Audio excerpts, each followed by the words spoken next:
when we were kind of talking about this tactic, right? You can see what we've done is we've tried to pair, the leadership has kind of tried to pair the best people to do those topics or have guests because they definitely are strong in those areas. So one of the reasons that Chad is with you guys today teaching this, other than being the team leader for the Honolulu office where he teaches a lot, he has been an agent. You can kind of talk a little bit about for how long. I know that your specialty for the last at least couple of years has really been, and maybe beyond that with your own team, has been focused a lot on listings, right? Like you're a listing agent. And so Chad was the director of operations prior to him being the team leader in the Honolulu office for Keller Williams. He was a director of operations for one of the top teams in the company and certainly in the area, which was the Ihara team. And he was also the lead listing agent, right? You were the lead listing agent and director of ops for the last 2 years? 2 years or so, and you really helped that team, which was already a pretty strong team. I think when you came on board there that year previously, they had closed, again, tell me if this is wrong, I remember somewhere around like 68 million. They were kind of up to about 68 million. And then that time that you were on and helping them and working with them helped get them to 90 million, which was their volume last year, right? 94.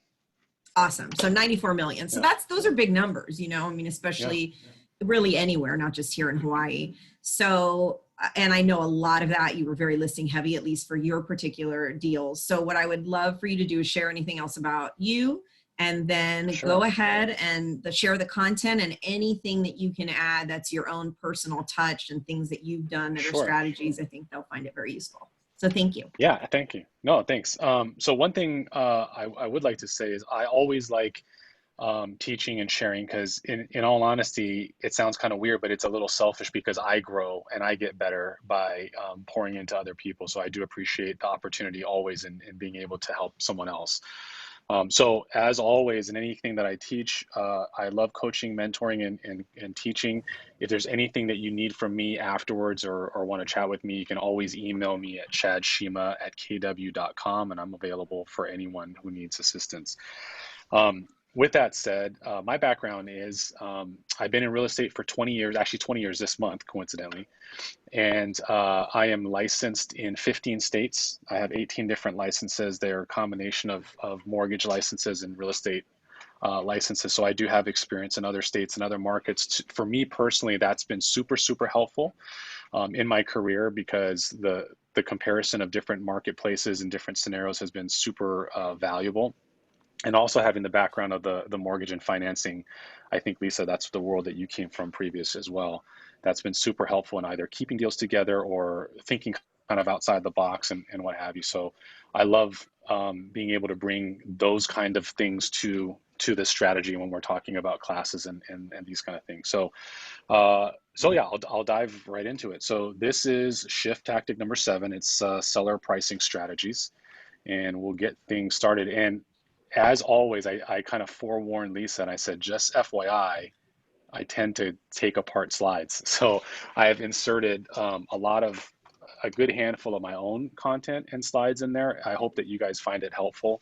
It's stuff that I've found some success with as well. So we'll get into some of that. So the first one is, and this comes directly from a mastermind. I'm not sure if anyone also was in it as well just recently, but are we in a crisis? And I would say, breaking it down, the acronym, circumstances requiring an immediate shift in strategy, then the answer is absolutely we are.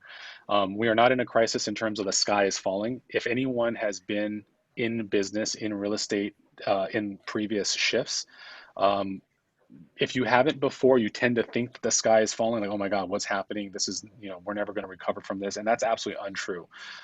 The last shift at 2008 that I was directly in the midst of, and in fact, I was in Southern California, which I think was probably hit the hardest at that time. The subsequent years to 2008, 2009, 10, and 11, I had my best career. I grew from that. I took on other expertise such as short sales and distressed properties, and I made the most amount of money at that time. So it does present an opportunity, but you do have to shift your thought process. So with regards to a crisis, at least it being in the acronym, I think that's absolutely true. So the main ideas for this class: perspective on pricing strategies, studying your local market, approaching sellers, get the price right, and manage your own listings in the market. I threw this in here because it was very relevant to, I just taught a market update class, and I stole some of my own slides from that class as well, because I thought they were very relevant. And this is one of them too, is in 2006, this is prior to the last shift, we had a high of 1.37 million real estate agents nationally. And in 2012, so the shift happened, the last shift was in 2008, 2009, we kept having a loss of agents, and it got to a low at that point of 963,000 agents. So it was a loss of 30%. And I just checked the NAR stats as of last month, and coincidentally, we are at 1.37 million agents right now. So the same number that we were in 2006. Gary Keller, in a previous mastermind that I went to of his 2 years ago, he estimated that the shift would shake, this current shift that we're coming up in, or we're in right now, would shake out at least 50% of the agents. And the reason why I say that, again, is not the sky is falling, it's not a scare tactic, but what side do you want to be on? Do you want to be the side of being an agent in the midst of the attrition, or are you going to change some of your strategies and thought processes to be better and to grow as a result of it? So that is an important thing to consider. Some other things, and this is, I'm on Oahu. I don't have access to Maui, Kauai, or the Big Island. I know we have agents on other islands that are joining us as well, but you have access to your own data. But the reason why I like to include some of this information, and you can search, if you're on Oahu, you know where to get this. If you're on other islands, you can search your MLS for your own reports. But it's really important to understand the history of where we came from, and how the market played out in your own respective areas. And what that means for us going forward. So in 1990, 91, we had a shift here. 2006, 7, and 8, you can see some of the trends there. And I believe that our shifting market, at least in our market here on Oahu, began in the fourth quarter of 2018. And of course, with the pandemic, it changed things, and everything's kind of stuck at the moment. But that's where it began. And you can see the trends on how that impacted the number of sales and average sales prices and so forth for both condos and single family. It's an important thing to know, especially when you're talking to sellers, because sellers tend to create their own story and their own dialogue, buyers as well, around what the market means. And they're getting that information, from either Google or from the media. And by the way, the media is absolutely not accurate in how they show things. And I have a slide for that as well. But you want to be the source of that information, and you want to tell the story the accurate way and the right way. And you also need to be the local economist and the local expert in your own market's economy. So make sure that you understand what your numbers look like. This shows the trend for the last 35 years for both single family as well as condos. So when you look at the homes in terms of the last 35 years, the annual appreciation being, 4.48% for single family or 4.65% for condos. It's not bad. I've yet to meet a person that has owned a property for 15 to 20 years who hasn't cashed out every single year on their property to say, hey, that was a bad investment. I shouldn't have bought that home. Homes is still a very strong investment, a strong return, and it will continue to do so. But again, if you listen to the media, the sky is falling and your home's not going to be worth anything.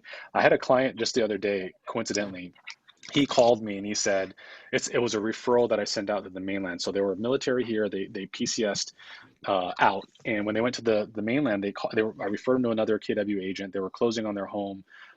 They've already closed now, but they were going to be closing within a week. And he called me and he said, I'm scared. I'm not sure if I should make this purchase. And I said, what are you scared of? And he said, well, I've never been through this kind of market before. He was a first-time home buyer for the home that I sold here. So this would be his second home. And he said, He said, well, what I'm afraid of is, my home is going to be worth like only a couple $100s. He literally said a couple $100s. My home's only going to be worth a couple $100s in, a few months from now. And my response to him was, yeah, in the last shift in 2008, I bought so many properties for a couple $100s. I have so many homes that I bought just for a couple $100s. And he said, really? And I said, no, Absolutely not. That never happened. I wish it did, but it did not happen. And I think sometimes people always think that the sky is falling. They always go to an extreme, and you almost have to be compassionate and empathetic to understand where they are and bring them right back to reality again. And when I said that, he chuckled, he laughed, and he goes, "Yeah, you're right. That's silly." And then we talked about some numbers. I got his agent on the phone because, again, this is in a different market. I got his agent on the phone, and he was right back on track again, and he ended up closing. So we do need to come from a place of compassion. I was on a call just a few days ago with Diana Kokoska, which was an amazing mastermind that she had. And one of the things that she said is, you guys, I'm sure any agent who's been an agent for 5 years or more have heard this term before, that buyers are liars and sellers are storytellers and these kind of things. And she made a comment that we have to be very compassionate. And while that's kind of funny, and that's the thing that we say, we have to come as agents and licensees, and especially from Keller Williams being culture driven, we have to come from a place of really wanting to help other people. And sometimes when we think that our clients are difficult, it's really our own fault, in that we aren't properly utilizing client management, and we aren't asking the right questions. And asking the right questions, and Lisa, by the way, is a fantastic person um, to help guide you on being a master at asking the right questions. But asking the right questions will get them there to self-discovery, to help them understand what it is their goals are, and help guide them the proper way. So, and also listening. There's a lot of agents that I've shadowed or had shadow me on different listing appointments or buyer consultations. And if that agent is talking 80% of the time, they aren't listening. And so some of this, I think, can be solved by being in the right frame of mind when you're meeting with a client to begin with, and really coming from a place of wanting to help them as opposed to getting the sale.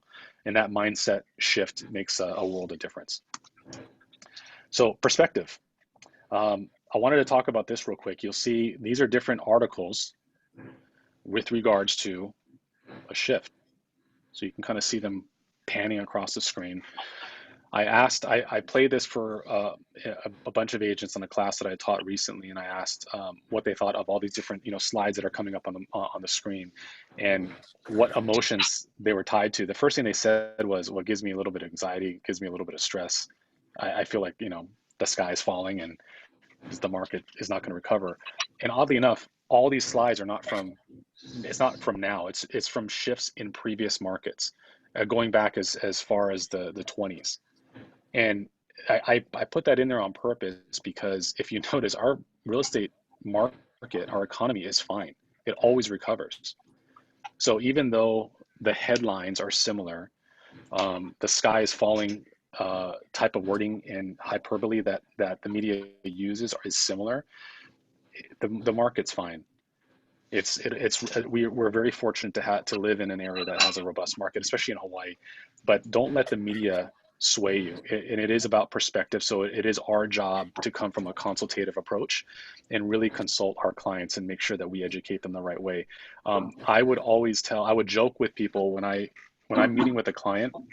I always kind of joke, I'm a terrible salesperson. I'm not a salesy person at all. But what I am is I am a good consultant, and I treat them as though I'm teaching a class. I'm trying to educate them. And if I felt that if they walked away knowing something more about our industry, then I've done my job. Hopefully they would use me and I would gain their trust in that process. And it usually I did, but it's this kind of approach that would help that. So I would go armed with trying to educate them, and also if they had a thought process of the market that's incorrect, my job would be to show them why, not convince them why, that's selling them, but to show them why, using data, using graphs, using other charts, and I can show you some of this stuff as well that we'll be talking about. So perspective on pricing strategies. When the market shifts towards a buyer's market, the listings sit. Don't let this happen to your sellers. And as you can see on here, it lists a few things which I think are very pertinent. In a buyer's market, real estate becomes a commodity. Only properties in a good condition and priced right will sell in a buyer's market. Price can correct bad condition, but condition won't correct bad price. That is absolutely true. Correct pricing represents 80% of your marketing efforts. Also, you don't want to waste your time on sellers or the seller's time. In a competitive market, buyers have a lot to choose from and will not look at overpriced properties. So let alone make offers on them. And one thing that came directly from the MRA is understand that only properties in the right condition at the right price for their location are going to sell in a buyer's market. So it's super important. Pricing is vitally important in a shifting market. And you not only do you have to price ahead, but you have to make sure that the pricing is accurate. I think all too often, a lot of agents will price things however the seller wants it just to get that listing, and that's not a good idea. Not only for you, for your stats, but you're also not doing them service. And what you're trying to do for them is sell them the property. Sometimes it's just best to be honest with them and let them know what the actual price of their home really is. So your role in a buyer's market, when houses sold in a matter of days, agents were undervalued, but now in a different market, customers and clients and consumers need you for pricing strategies, market knowledge, for buyers, because you're going to be bringing them buyers, your fiduciary commitment, your knowledge of the financing options, negotiation skills. You need to show them what is selling on the market and what isn't, because they don't have access to those kind of things. And that's part of that being the expert in your local market. You're showing them your own numbers. And this is also what I meant too, is that if you are strong with your days on market and how you're selling things and maybe getting multiple offers or selling things over, you want to keep record of all these things and use that to your advantage. Bring that to the listing presentation and show them how you stack up compared to the competition. You're going to want to be a realist and in a consultative manner, help people understand what they need to do to price their home to get it in the market. And that's also super, super important too. So what are the opportunities? Opportunities for both agents and for sellers. So I would love to hear what you guys think. What are some of the opportunities that agents might have in a market like this? What sellers might have, even buyers for that matter? Any feedback?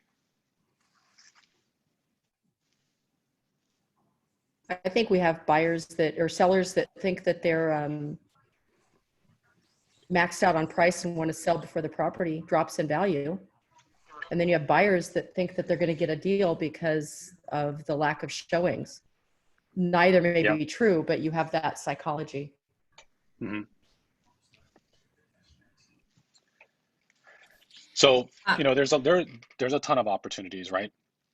Chad, Daniel's saying opportunity to become the trusted source of accurate information when there's so many ideas and headlines floating around, which is great. That's what I was going to say. And then I saw Daniel wrote it, so that's perfect. That's a huge opportunity for agents. Which Daniel? Rude.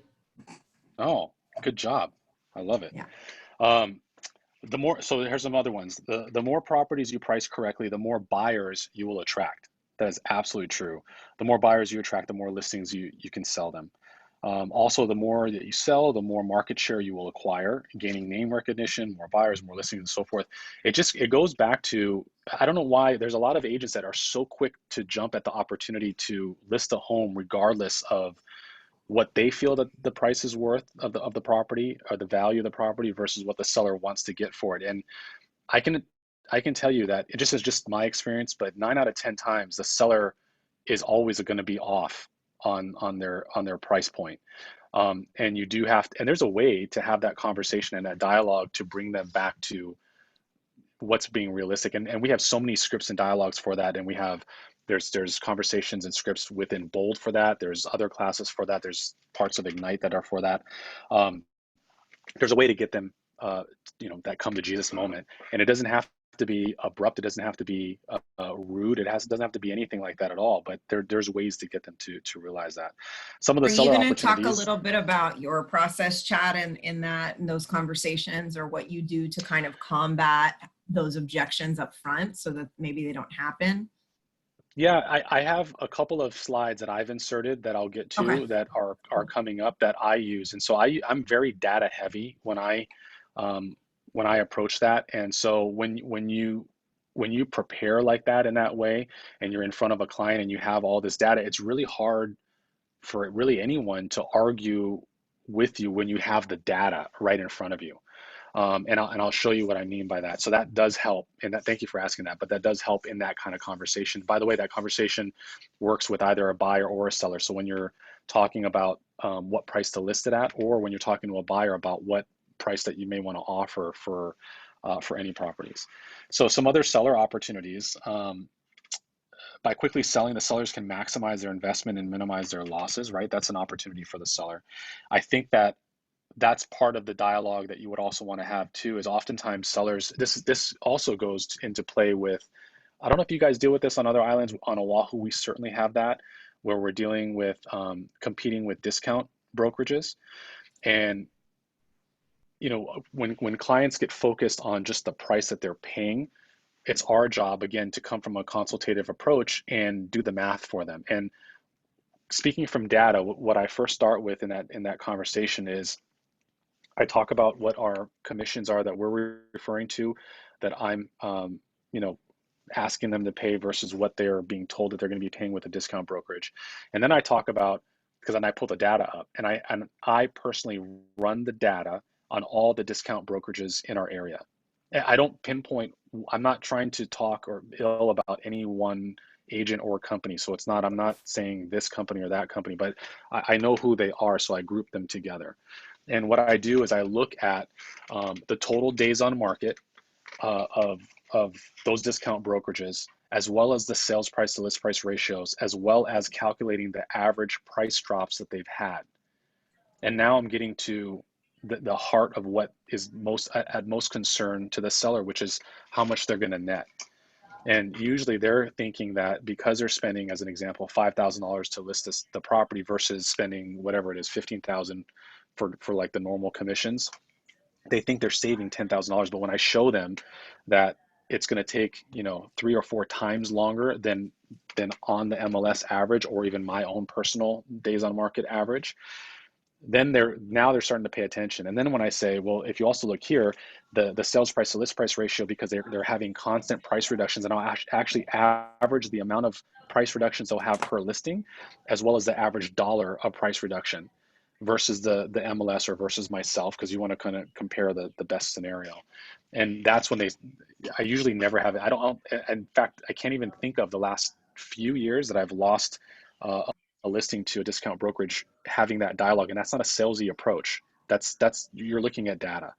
But that being said, you also have to walk into that listing presentation with that data prepared. So you can ask the question, when you're talking about pre-qualifying, which is a different slide, you talk about pre-qualifying, you can also ask, which I do, are you also interviewing other agents? And if so, who? And sometimes they tell you, sometimes they don't. But I always prepare anyways, and I pull this information. If they never bring up discount brokers, then I never even bring up this data. But in our area, it's kind of common. So I typically have it available, and that's been super, super helpful. It's also, in terms of opportunities for agents, the other thing too, it is an opportunity for an agent is getting better acquainted with other areas of business that you may not be as strong now. For instance, one would be 1031 exchange. 1031 exchange is a little bit less impacted by a shifting market, in my opinion, because savvier investors that have properties that qualify for an exchange might be doing an exchange, not so much because of what's happening in the marketplace, but because they're exchanging properties for other reasons. Maybe because of there's HOA on one, and they need to increase their cash flow, so they're selling this property for a single family residence, or one that has a lower HOA, or maybe there's major repairs coming up, or depreciation's running out. There's a lot of other factors that are not necessarily directly tied into what values are doing in terms of a shifting market. So I would absolutely advise all agents to think about the opportunities, and I don't mean just start learning about 1031 just because I said so, but if it's in an area that you think that you could squeeze any juice out of that orange, I would absolutely consider doing that. In addition, Chad? Yes. So a couple of things, there's a Yeah. couple of comments in the chat box, and also just to reiterate what you're saying, I mean, when you talk about comparing with discount brokerages, I think that principle is true with any competition that you may face out there if you're going Sure. on a listing against anybody. The idea is the more you know your own data and your own numbers, that's a strength, right? Like what is your actual list price to sale price ratio, all those things you mentioned, days on market. And then you can pull that data and compare that to, in general, other brokerages. And not to say we're talking about other brokerages, but just like you said, the data is really there. JT asked, what do you think, why do you think prices are dropping and becoming a buyer's market when inventory is down? Yes, during this pandemic, buyers are trying to take advantage because sales are down, but what do you think will happen in the coming months? You know, I don't know. I don't know what I think. I mean, what will happen in the coming months? I think there's a lot to be said. The great thing about our economy is consumer confidence drives a lot of different things. And so if sales and the demand stay high, I think that it can be less impactful in terms of prices dropping. But a shifting market is not a bad thing. So I don't want to say like, well, the market it has to have a correction. You can't have a market that just continually goes up. It has to have an ebb and flow. That's a healthy market. As far as what I think it'll do is I think it will drop. Gary Keller thinks it's going to drop. He's speaking more nationally than our own local market. The one benefit that we have in this market, so being licensed in 15 different states and different markets, one thing I can tell you is I tell this to people like in some parts of Arizona and Florida and Texas, other places that I'm licensed in, when you can build for as far as your eye can see, you're going to have a far less robust market because the supply and demand ratios are all off. And for instance, Vegas is a good example. When Vegas was booming, when you could buy a home, a brand new home, and it was like the top of the line model home, all decked out, and let's say it was 250,000 brand new. When that builder completed that community of 150 homes, then they worked on another one. They just built a brand new one right behind that first one, and now this one that was only 9 months old is kind of not really as nice anymore. And they can keep going and going and going, and they built thousands of homes in that same fashion. But that's also why a market like that is not an appreciation market. It's more of a cash flow market. The one benefit that we have here, specifically in Oahu, I think you guys also have that in Maui.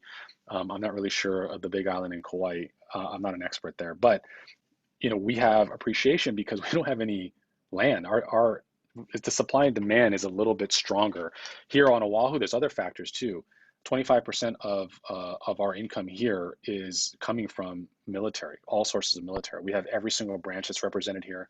We have 40,000 active duty troops on this island at any given time. So they all contribute to the housing market and the flow of things too. So we have other factors that keep our housing high that if we didn't have, we might be more impacted to, just like the national stats would be. Cool. I don't know if that answers the you have a question. couple. Thank you. Yeah, a couple other questions and comments. Sure. So Daniel Newbill says reverse 1031 exchanges as well as far as an opportunity. Yeah, that's right. Always ask a buyer or seller, Lee Potts said, if they're planning to execute a 1031. And I know Lee does workshops on 1031s. And then Erica's asking, how exactly do you do the discount broker stats? So basically, Erica, what we're talking about, and I just want to be clear because we're not talking about commissions and what people are charging. No. When Chad says discount broker, we're talking about like a flat fee model versus a percentage commission model, because anybody can charge whatever they want. But the point is that your stats are powerful. So study what your board stats are, and you can pull data on any brokerage, anything you want. You have so much power in your board to be able to pull, or your MLS to be able to pull statistics. So the idea, Erica, is that you're going in and you're looking at the data of your board stats, and you can actually do it based on brokerage. You can do it based on some of the stats Chad was talking about, where you look on, you're looking at the average days on market. So it may be just a matter of getting to know that vehicle or that tool that you have available to you. And then Carol Ann asked, how is travel restrictions to Hawaii going to affect the market? And then she also asked, how do you work with a listing that has a reverse mortgage? So 2 questions. How do you think travel restrictions in Hawaii are going to affect the market? I mean, these are some of the things we talk about on our daily calls. And then what about a reverse mortgage? Travel restrictions, we have yet to see, because now we've kind of entered into a new space, which is the virtual showings and the kind of the virtual world. So we have yet to see how that's all going to pan out. I think it'll be fine. I'm actually impressed by how quickly everything is adopted to the virtual open houses, virtual showings, and so forth. I think there's probably going to be new language that's going to be built into contracts and addendums and all these other kind of things going forward, more sight unseen kind of protection that's going to be built into that.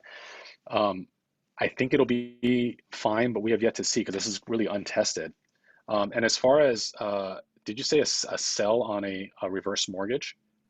Yeah, how do you handle Selling reverse listings? So if you have a listing that has a reverse mortgage, is there anything in particular in terms of that you do? The only thing that I do is, so those who aren't familiar with what a reverse mortgage is there's no payment on it. It's usually for those that I want to say, I think the number is 62 and a half years of age or older that qualify for a reverse mortgage. It's a home that you had when you first got that mortgage, you had enough equity position in that home so that you don't have to make a mortgage payment on it. And you can take cash out, it'll pay itself, but the balance essentially is going up. It's basically a negative amortization loan. So the only thing that the factor that I would tell you on that is if you're listing it, to make sure that there's enough equity in the property. And also when you do a net sheet, I'm sure you guys know what a net sheet is, but when you ask your escrow officer to prepare a net sheet, I would make sure that you prepare all the fees maybe a few months out, because you want to pad that as much as possible, knowing that it is not a mortgage, a normal mortgage that is the principal balance is going down. The principal balance is going up every single month, not down.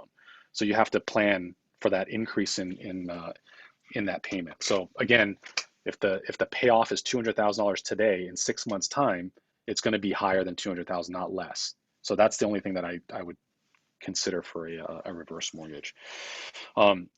Anything else? Just comment. So Catherine was saying that travel restrictions to Kauai will be an issue. Vacation rentals are greatly affected. Yeah, I mean, we have the same situation in Maui and Big Island, just as far as vacation rentals. So there are, I mean, we obviously are seeing less people come here that are buying, although I think to Chad's point that people are shifting the way that they're doing business.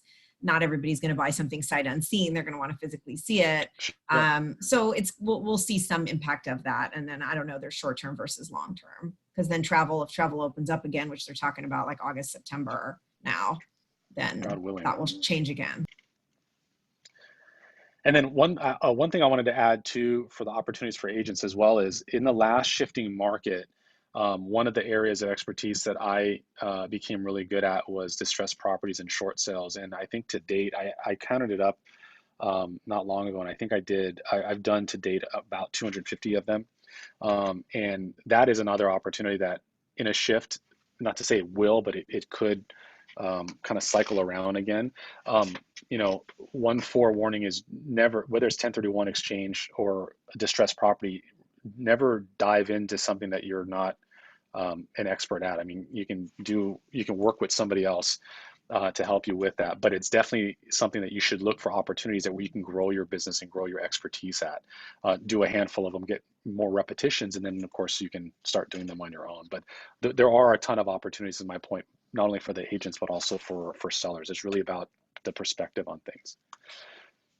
So moving forward, here's one that I added in here. You'll see my little Chad tip in there, and you'll know that Chad threw something in there that's out of place. I don't know if this is more of a KW thing. So I know we have a mix of KW agents as well as outside agents as well. But have you guys heard of The Promise? The Promise is from Mike Hicks, and Mike Hicks is an amazing agent. One thing that I highly recommend, and I have that link in there. So if you are a KW agent, you can do a snapshot or whatever, copy that link down and look at it yourself. But basically, in a nutshell, what Mike Hicks did is, and this is for buyers or sellers, but definitely for your, when you consult with a client, is his whole thing was, he said, I'm not good at cold calling. I'm not good at picking up the phone book and just calling anyone. So what I wanted to do was I wanted to work on relationships, and in doing so, he focused on people that he was already in business with. And some of his stats are absolutely amazing. But the bottom line with The Promise is it's a script that he gets in a dialogue with somebody, and this is how you earn their business as well. So it's something that you can pitch along with while you're at the listing presentation. And you're basically telling the client, the seller, all the things that you promise that you're going to do for them. I'm going to provide you with unbelievable service to make sure that you feel like you're, my number one client, and I'm going to check in with you on a constant. I mean, of course, you have to meet all these criteria too. You have to do what you say you're going to do, but you're making all these different promises, and the key behind that is you're also going to say, and I'm going to deliver all this to you, and what I expect from you is for you to give me a referral and to bring business for me. And if you don't, I'm going to think that I did something wrong, or I missed somewhere where I promised that I would deliver all these different things, and you can write it out too. I promise I'm going to do this, this, this, and this. And if I didn't, then I'm going to ask you why I didn't earn your business. And that's as simple as that might sound. That's really, really powerful, because you're setting them up in the beginning for that. You're setting them up in the beginning for that conversation, that dialogue. And so this is the greatest thing too, is Gary Keller himself basically said that this is without a doubt one of the best scripts that you can use. And I absolutely recommend that you look at it. So I'm not going to bore you with what that script looks like, but that's the gist of it. Insert it in your dialogue now. One of the things I'll leave you with, which is great, is Mike Hicks was saying that you can double or triple your business in a shifting market. What we talk about now is lowering our expenses, right? We always talk about lowering your expenses, cutting expenses. You can double or triple your business without adding a single penny in expenses with this script, just this script alone. And he did, in 2012, he did 303 transactions on his own without a team, just by himself, 303. 100% of his transactions, so all 303 of them, were repeat or referral, and his advertising budget was zero. So I highly recommend incorporate that. That's a very easy one that you can do. And it's one of those things too, like we're talking about making changes, subtle and slight changes in some areas, big changes in other areas. In a market like this, this is an area that you can make a change in and get better. So shift happens. Maximize your effectiveness as a consultant. We're kind of, that's a key word, consult. To your sellers. Get ready, study your market, get set, pre-qualify your sellers, update your listing presentations. Super, super important to do that, and get the price right. We're talking about some of that information. So I think that having your own personal stats, having your competitor stats, having the market stats, I personally incorporate that in my listing presentations. I think that's super important. You should absolutely do that as well. This is something that if you came from KW or you're in KW, you see this a lot. It's the prisoner vacation explorer mentality. And basically what it's saying, it's all about mindset. You want to make sure that you are open-minded, that you are ready to take notes, you're ready to learn, you want to grow, you don't have any limiting beliefs, and you want to be kind of in that explorer column and not in a prisoner or vacationer column. So study your market. And one of the quotes that I thought would be pertinent for this is, bad habits can still lead to good results in a good market. When the market slows, those same bad habits can now lead to some awfully bad results. And I find that to be absolutely true. What's interesting is in a heavy seller's market, an agent that might be inexperienced or might have some bad habits, really all it takes is to get that listing, to throw a sign out in the front yard, to put it on the MLS, and that is it. And some agents who are inexperienced or might have some bad habits, they might think, hey, I'm the greatest agent in the world because I sold X amount of homes. It's not necessarily difficult to do that in that kind of climate. What really shows a really good agent is all the steps that you should be doing anyways, but especially when the market shifts. When the market shifts to either neutral or to a buyer's market, I promise you, you're going to have to do a lot more work to get that same property sold. You can't just stick a sign out front. You can't just put it on the MLS and hope for the same results, because it simply doesn't work like that. Be the local market economist. And I've said this now a couple of times, and I could not stand by that more. Be more knowledgeable than the headlines. It's absolutely true. Research the local conditions and trends that will affect them. So especially in different areas that might have either construction or something that might be impacting the ability to sell, you want to get ahead of these. You want to know these kind of things, because sharing that information and consulting with them at that presentation is going to be super helpful. preview more properties to get a better understanding of what is on the market. So if you're going to a property for a listing presentation, you absolutely want to get ahead of what that, what if it's a builder, a specific area or community, you want to make sure that you kind of have a good understanding of what's selling, what the conditions of the other properties are, and so forth. I mean, you don't want to walk in there blind. I talk to a lot of agents from a coaching perspective as well, and I'm kind of shocked sometimes of how ill prepared a lot of agents are. They have maybe a listing presentation that's kind of templated, which is fine, but they don't insert anything specific to that seller's home or seller's area, or some specific stats about what's happening in the market like now. And they hope to kind of talk their way into that listing. And while they can walk away with that listing signed, that to me is not the level of that doesn't translate to success. Like, just because you got that listing, it doesn't mean that you won. You didn't really do a good service if you didn't talk about what the expectations are, what the current state of the market is, what the landscape that we're dealing with is, and some of the certain intricacies of the market, who the buyer might be, how you're going to who the demographic of the buyer, even I've even gotten into that, as who I think that buyer might be and how I'm going to attract them and how I'm going to go get them and so forth. So you really want to do a service to your client and make sure that you are very specific and talking about the local areas too. Analyze the MLS.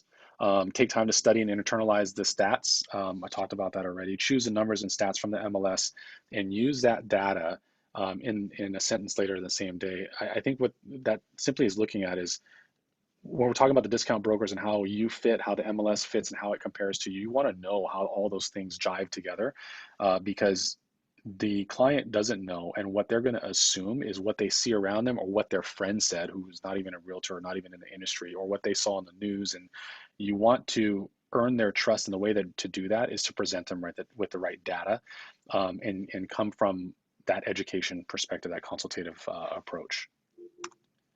Analyze the MLS. Still going on this is use your local MLS to track the numbers in their price range. I've talked about this, I think, on another slide as well, but I'll talk about it now. Is to me, this is a no-brainer, but a lot of agents don't do this. Is when I list a property on the market, I set, how you guys can set up an auto MLS email for like a buyer when they're looking for a property that falls under their price range. I also do the same for a seller. I mean, it should go both ways. So when you list a property for sale, and maybe it's in a certain area, or it's in a building, if it's a condo or townhome, I'll also set them up for anything new that's either on the market that's in escrow, or whether it's showing or not showing, as well as listings or anything that's new that's coming out. And the reason I do that is I'm trying to keep them aware of what's happening around, because if you're not talking to them or communicating with them or sharing these data points with them, they have no idea what you're doing. And a lot of agents don't communicate with their clients. At minimum, you should be communicating with them once a week, at minimum with a phone call, more so throughout the week with texts and emails and so forth. But you can set this data set up on a regular basis, so you're not physically doing all the work, but you can kind of have it set up like that. But you should be communicating with them at minimum once a week in terms of what you're doing. I personally did it on Fridays, because I would call it my Aloha Friday call, and I would call them, letting them know what's going on with the marketing, how many showings they've had, show them all the showings and the data points in their area, and they felt extremely informed. And if their property wasn't moving, they wouldn't immediately blame me. And a lot of times agents are blamed for that. Hey, why didn't you sell my property? Why aren't you showing my property? They have no idea what's going on. And they don't know that because you're not showing that information to them. So some of the things you want to show them is the average days on market in that area for their listing, new listings that are coming on the market, total active listings, pending properties, closed, things are even expired. Expired and withdrawals are important too, because it gives them a snapshot of what their competition, what their neighbors are doing too. So those kind of things are super, super important. Use formulas and graphs. I have an example that's coming up here as well. But absolutely get better familiar with some of the reports that you're going to create from them. I use some of the reports that come from MLS, but I also create a lot of my own. So, and I'll give you guys some examples, and maybe you guys can incorporate some of that. Activity index, and I'll show you what I use here. So this is just a snapshot of ours, but there's ways that you can get to your activity index and some reports very simply by running certain data points. Absorption rate. I'm going to skip to this. This is something that I call a TMO report. It's a total market overview, and it's hard. It might be hard to see. I have it zoomed in on the following slide, but this is what I'm talking about on the dialogues that I'll have with a seller on where to list their home, or a buyer on what to offer or what have you. Is most MLSs will be able to spit out things like, hey, what's the sales price to list price ratio in your market? And while that's helpful to know as an overview of the market, that's 30,000 feet. You have no idea what's going on in a specific neighborhood, or more importantly, a specific price point. And what this does is it helps me break that down by region, or I can do it by neighborhood, or whatever the case is. And here's why, to me, this is important. If you kind of scan through it, it's breaking it up in $50,000 increments. So if a seller says, hey, I'm making this example up, but if a seller says, I want to sell my home for, 700,000, and you're kind of doing the comps, and he might be, close to being accurate at 700,000, but you realize that at that bracket of 700,000, there are a lot of properties that are listed, not much pended. The months of inventory is a little bit longer. Days on market is a little bit longer in that bracket.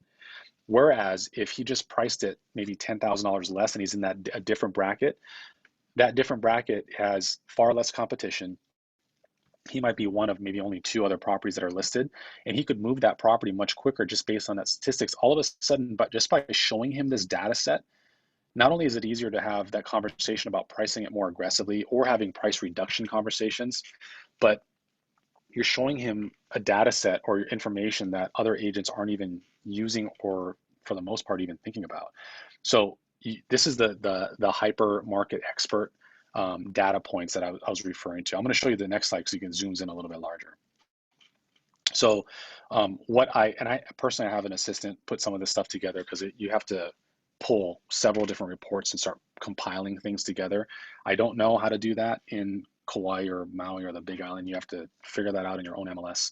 If you are on Oahu and you need help with putting this together, I can show you. I can also share some of my reports with you too. But like I said, it's helpful to know what the inventory is in certain price points, how things are moving in certain price points, what the days on market in certain price points are as well, because that's how you can kind of gauge what your competition is doing as well. So hopefully that is helpful. Months of inventory to me is really, really important. I think a lot of people that are haven't been through a shifting market don't know the significance of what those numbers come out to be. And that to me would determine whether you're in a buyer's market or a seller's market or even a neutral market. And while statistically speaking, it would show that we're still in a seller's market here, there are some, the days on market have extended quite a bit, at least on our Oahu market, from at least, prior to 2018. I want to say that it's gone from like 8 or 9 days in 2017 to right now it's like in the high 30s. And so, it's months of inventory. No stat, in my opinion, should be used in isolation, but you have to look at those indicators together to kind of draw a picture together. But these are the things that you should always be focused on and know, and also have a conversation with both your buyer and seller about.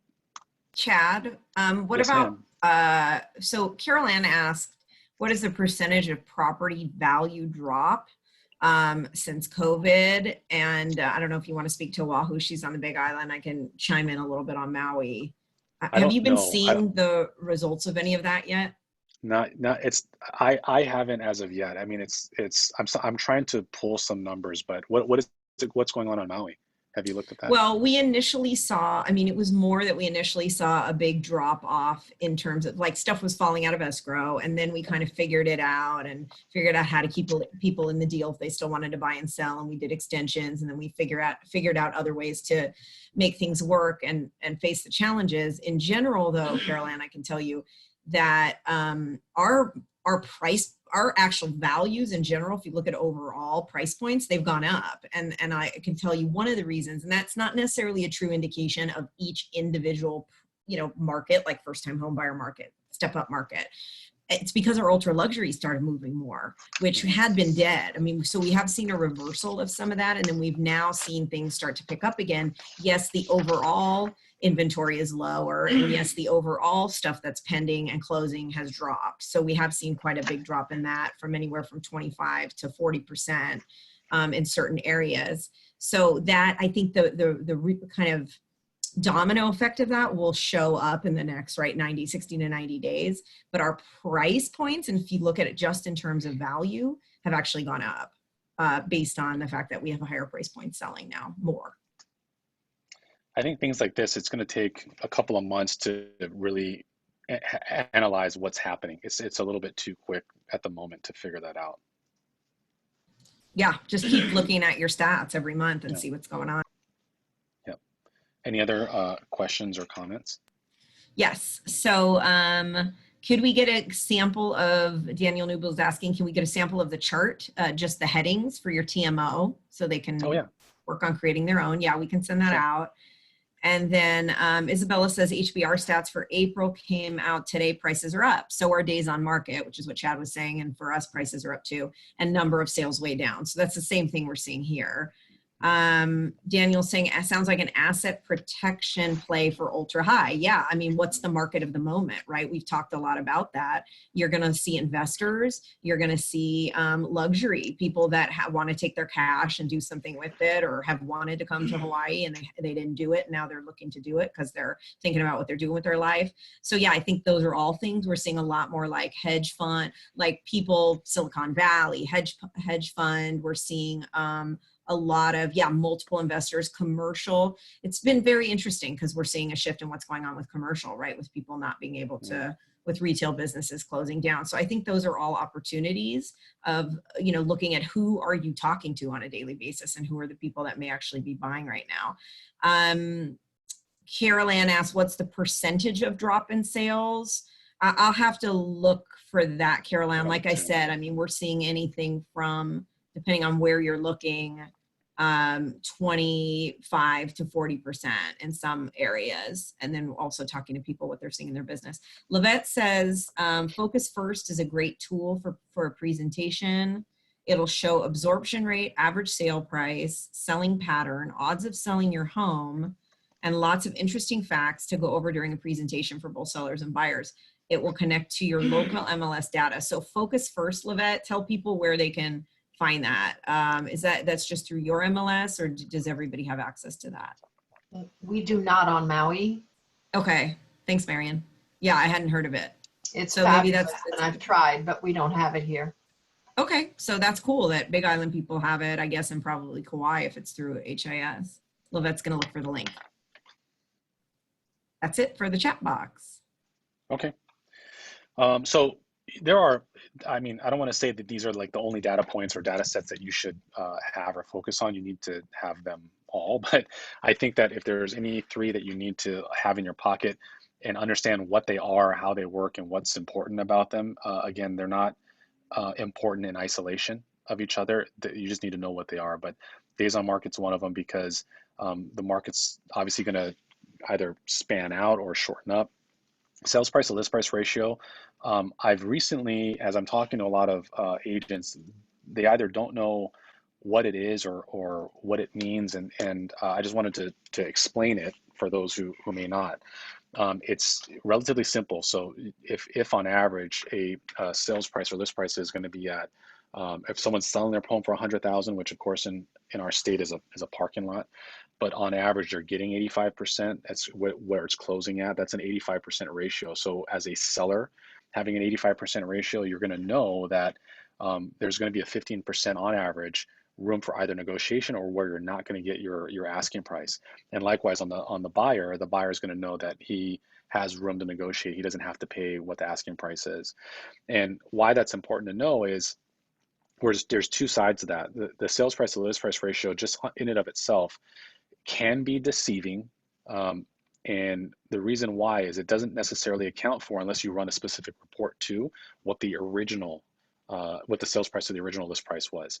And that doesn't necessarily account for price reduction. So you want to understand both numbers, and you want to see if you can pull both. So when you're helping to, especially if you're listing in a specific neighborhood or community or building, you need to understand all of that because you want to understand what your competition is doing. So what are they selling? How many listings are in this area or building? What the sales price to list price ratio is, also what the original list price was to sales price ratio, because that will tell the true story as to what that means. And basically, in a nutshell, what I mean by that is, if I originally listed at $1,000,000 and didn't sell it, and then I lowered the price to 900 and didn't sell it, and then I lowered it to 800, and I got an offer at 800, the sales price to list price ratio is 100%. But it's not really when you look at the original list price. So that's what I mean. You want to make sure that you have that. And that will be super helpful as a strategy when you're trying to list your client's home, or if you're a buyer and you're looking to represent a buyer in that area to make an offer. And of course, months of inventory, which we have already discussed. So this is a slide that I thought was important. I took it and stole it from my last class that I just taught the other day, but I thought it was helpful. Again, I'll email Lisa all the slides. You guys can have them, use them if you think it's pertinent or helpful to you guys. But I think it's all helpful stuff. So approach sellers, find the motivated. You can only afford to work with the very motivated, pre-qualify sellers before taking a listing appointment. You know, what's interesting is, like I mentioned before, is I think this goes a little bit unrecognized of how important it is to pre-qualify sellers. And you obviously want to do so to make sure that that appointment is real, but also to prepare you, because you're asking the right questions to prepare you for when you get there. Things like, are you interviewing other agents? If so, if you're willing to tell me who, but also things, and this is just, again, you know, my opinion, but who's on title? Is there anyone that's on title that has passed? Are you in a trust? A new one that's going to come up, which you absolutely should ask, is, are you in forbearance? And you want to find out if the property is going to be a short sale, if it's going to be a foreclosure, how many liens are on the property. If there's an HOA on the property, you want to find out if they're behind on their HOA or if they're behind on any of their mortgages or equity lines. I would even go to the extent of, sometimes people, when you ask the question, how many mortgages, some people don't consider a HELOC or a home equity line of credit a mortgage. Of course it is, but they don't think of it as that. So you would ask further, do you have an equity line of credit? Even if it's a zero balance, do you have one? Just to kind of get a better understanding. And by the way, too, I just heard, and I don't know if it's a national thing that's trickled down here yet or not, but reminiscent to the last shifting market in 2008, there are some large lenders that are freezing their HELOCs, freezing credit lines. So that's also important to know. For a variety of reasons. For you guys, when you're working with a seller that might be, you know, trying to buy something else and he has other properties and he might be using a HELOC for a down payment, that may or may not work anymore. So you want to make sure that you understand that. If you're getting an offer from a seller and in the purchase contract it says that they're using HELOC funds as a down payment, you might maybe recommend validating if their line is frozen, because those are the new world that we're in right now, is we kind of have to adjust for that moment. So those are things that are important. Also, some of the things that you should ask in terms of questions is, when you sell this home, where are you going next? Because obviously you want to try to get that sell and where they're going. How soon do you need to be there? Why are you moving? What do you expect a real estate agent to do to get your property sold? This is super, super important. As odd a question as it may sound for some people, I think it's important because you're creating the expectation.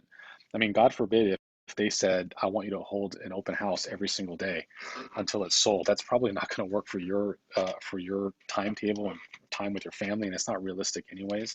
But you want to know what to expect so you can address it right then and there. And again, you don't have to have the mindset that you have to accept and take every single listing. What do you owe on the property? We kind of talked about that.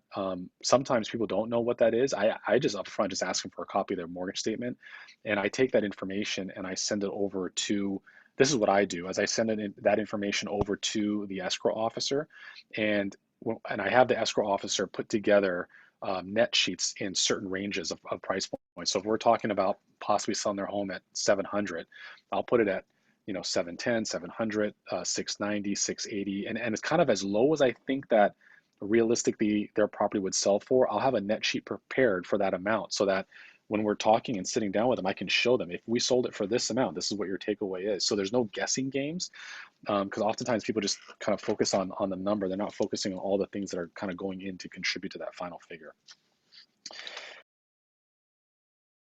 If you're not sure, give me a price range. Sorry, I muted you by accident.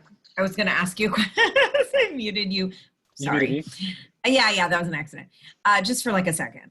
But it was because I was trying to unmute myself to tell you what the chat box said. So Okay.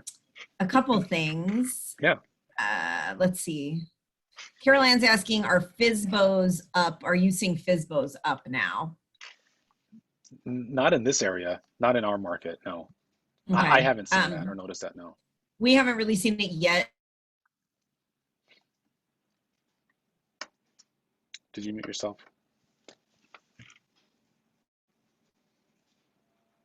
Lisa, are you frozen? Am I frozen? Although I would say that Okay. typically, you're frozen. No, Okay. So start over again. We missed a whole like 20 seconds. We missed you. did I? Yeah. Shoot, that's probably Kula. Okay. Yeah, I was just saying that we are also not seeing a lot more FSBOs yet, although those conversations may increase like they did in the last shifting market. So be prepared to have them. Be prepared with objection handlers on FSBO conversations.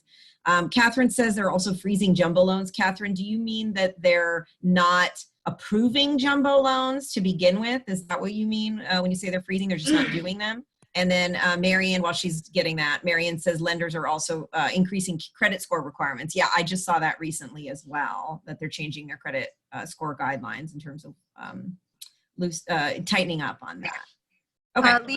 I have a couple lenders that I work very closely with have already told me that their particular mortgage banks are freezing jumbo loans, and they're not doing jumbos. They're just not doing them. Sorry, yeah, not freezing, but they're not doing them. And Got so it. until further notice, they have told me that their investors are getting nervous. Cool. Okay. You know, which is not uncommon for this kind of marketplace. So it's not something that anyone should think that the sky is falling or anything like that. I would say that, and there's another slide that I have that I did not put in here, I don't believe, but it shows the amount of equity position from 2008 on average to where we are today, as well as the amount of cash out refinances from 2008 until fast forward where we are today. I think the combination of the government, the lending restrictions, and kind of tightening up the guidelines is a good thing. From obviously, if it's a good thing from where we were to where we are now, but also I think generally speaking, homeowners have become also more responsible too. So in a lot of senses, it's not like 2008 in terms of the irresponsibility of lending and credit and cashing out. So that's good, because then you couldn't get lending at all. And fast forward to today, not only is interest rates low, you absolutely can get lending. It is an expected knee-jerk reaction for lenders to tighten up certain guidelines. It's not the end of the world. We're in a far better place today than we were then in terms of the lending world. So I just wanted to say that. Lisa, is there any other questions or comments? Couple people. So, okay, so the FSBO scripts, we have some FSBO scripts. Ray, some lenders' warehouse lines are exhausted at the moment. There are still lenders out there that are doing jumbos without issues. Yeah, that would be great to share who's doing jumbos if you guys are running into problems. And don't give up when you talk to one person, because I just called 3 lenders on a product the other day and it got completely different answers. And can I that's just say one thing too, is yep. With regards to lending, and I'm going to put my mortgage banker hat on for a second too, is when you say, like, you know, credit scores have increased and the funding of jumbo loans is on temporary freeze or whatever, that's something called an overlay, and that's a lender specific thing, and the lenders themselves are just making sure that they themselves as a company aren't going to exhaust their warehouse lines or get into debt or carry bad loans for this time frame. That's all they're doing. It doesn't mean that FHA or Fannie Mae or Freddie Mac has changed their guidelines at all. The lenders are taking precautionary measures just to increase it slightly. And usually when they increase the credit score requirements, they're doing so by maybe 20 points or something like that. huge. It's not like the end of the world or anything like that. These are all like normal and very, in my mind, very anticipated things. Wouldn't you say, Lisa? All right, so She muted which Lisa? That's herself true. again. That's okay. She's going to Yeah, agree with I me agree. no matter what. No, I said I agree. I said I agree, and then I remuted. That's okay. All right. So we talked about pre-qualifying your sellers. I think that's super important. What are you going to do for your seller to sell their homes that's different from other agents? I inserted that slide because I think this is, for me, it's not only the data points and the reports that I had mentioned before and my comparison to what I'm doing versus what my competitors are doing, but I actually go through the list of specifically what I'm going to be doing for them. And like I alluded to in the beginning, the days of thinking that you're going to stick a sign in their front yard and throw it on the MLS and you're going to sell their property for multiple offers, of course, price trumps everything else. So if you sell it for 50% of what everyone else is selling for, you'll get multiple offers. But generally speaking, that's not going to work anymore. So I'll list and I'll go through some of the things that I'll do that most agents may not do. And it might be things like circle prospecting, or it might be things like and I'll show them, and I have a couple of slides as well that I'll show you, at least on our market, the data points and data sets that I give them examples on reverse prospecting and so forth. But I would love to hear, because this really is a collaborative effort, but I would love to hear from other people too, what other things that you think might be a little extra, or might be things that most agents may not do that you do to try to sell that property, so that we can all learn from each other.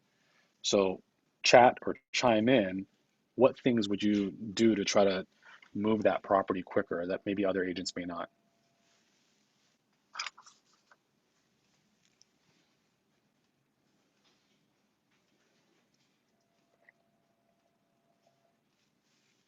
I can tell you circle prospecting is one of them for me. And I know that most agents don't do that. And if you guys don't know what circle prospecting is, it's you're kind of circling an area and prospecting to that, right? It could be like, if the open house, I mean, if your listing is here, you're kind of going around that area and drawing a circle around that area and prospecting. And you can do so in today's market. It's a little different. Door knocking and that sort of thing may not be doable, at least right now, but we'll get back to that point. But you can call them and get that information. I'm a big fan of inviting neighbors to an open house.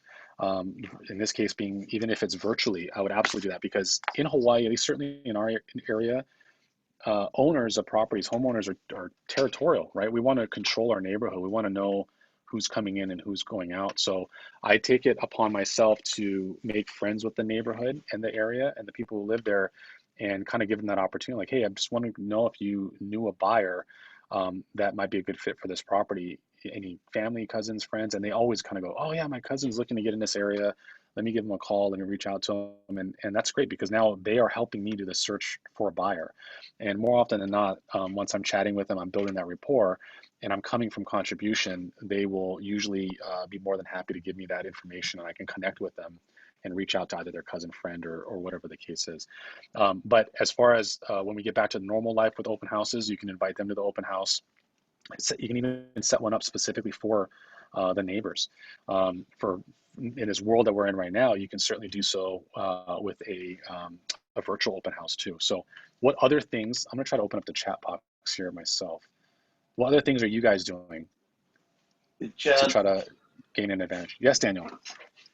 Yeah, so for higher end listings, we do some lifestyle videos, which have been very successful. And I know the Tongs are very good at that. I always love to open up their emails and take a look at their new listings, because they always have some really fun video where at the end of it, they showcase the home very nicely.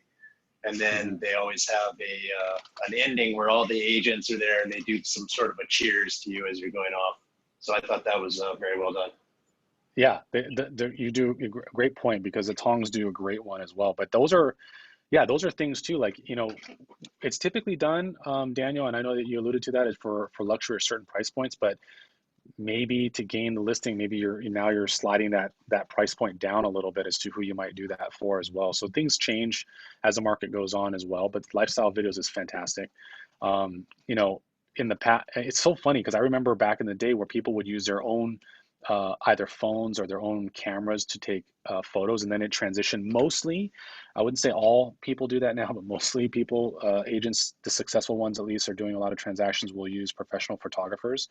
And then of course now you see them doing drone shots and what have you. So those kind of things are also, I think, helpful.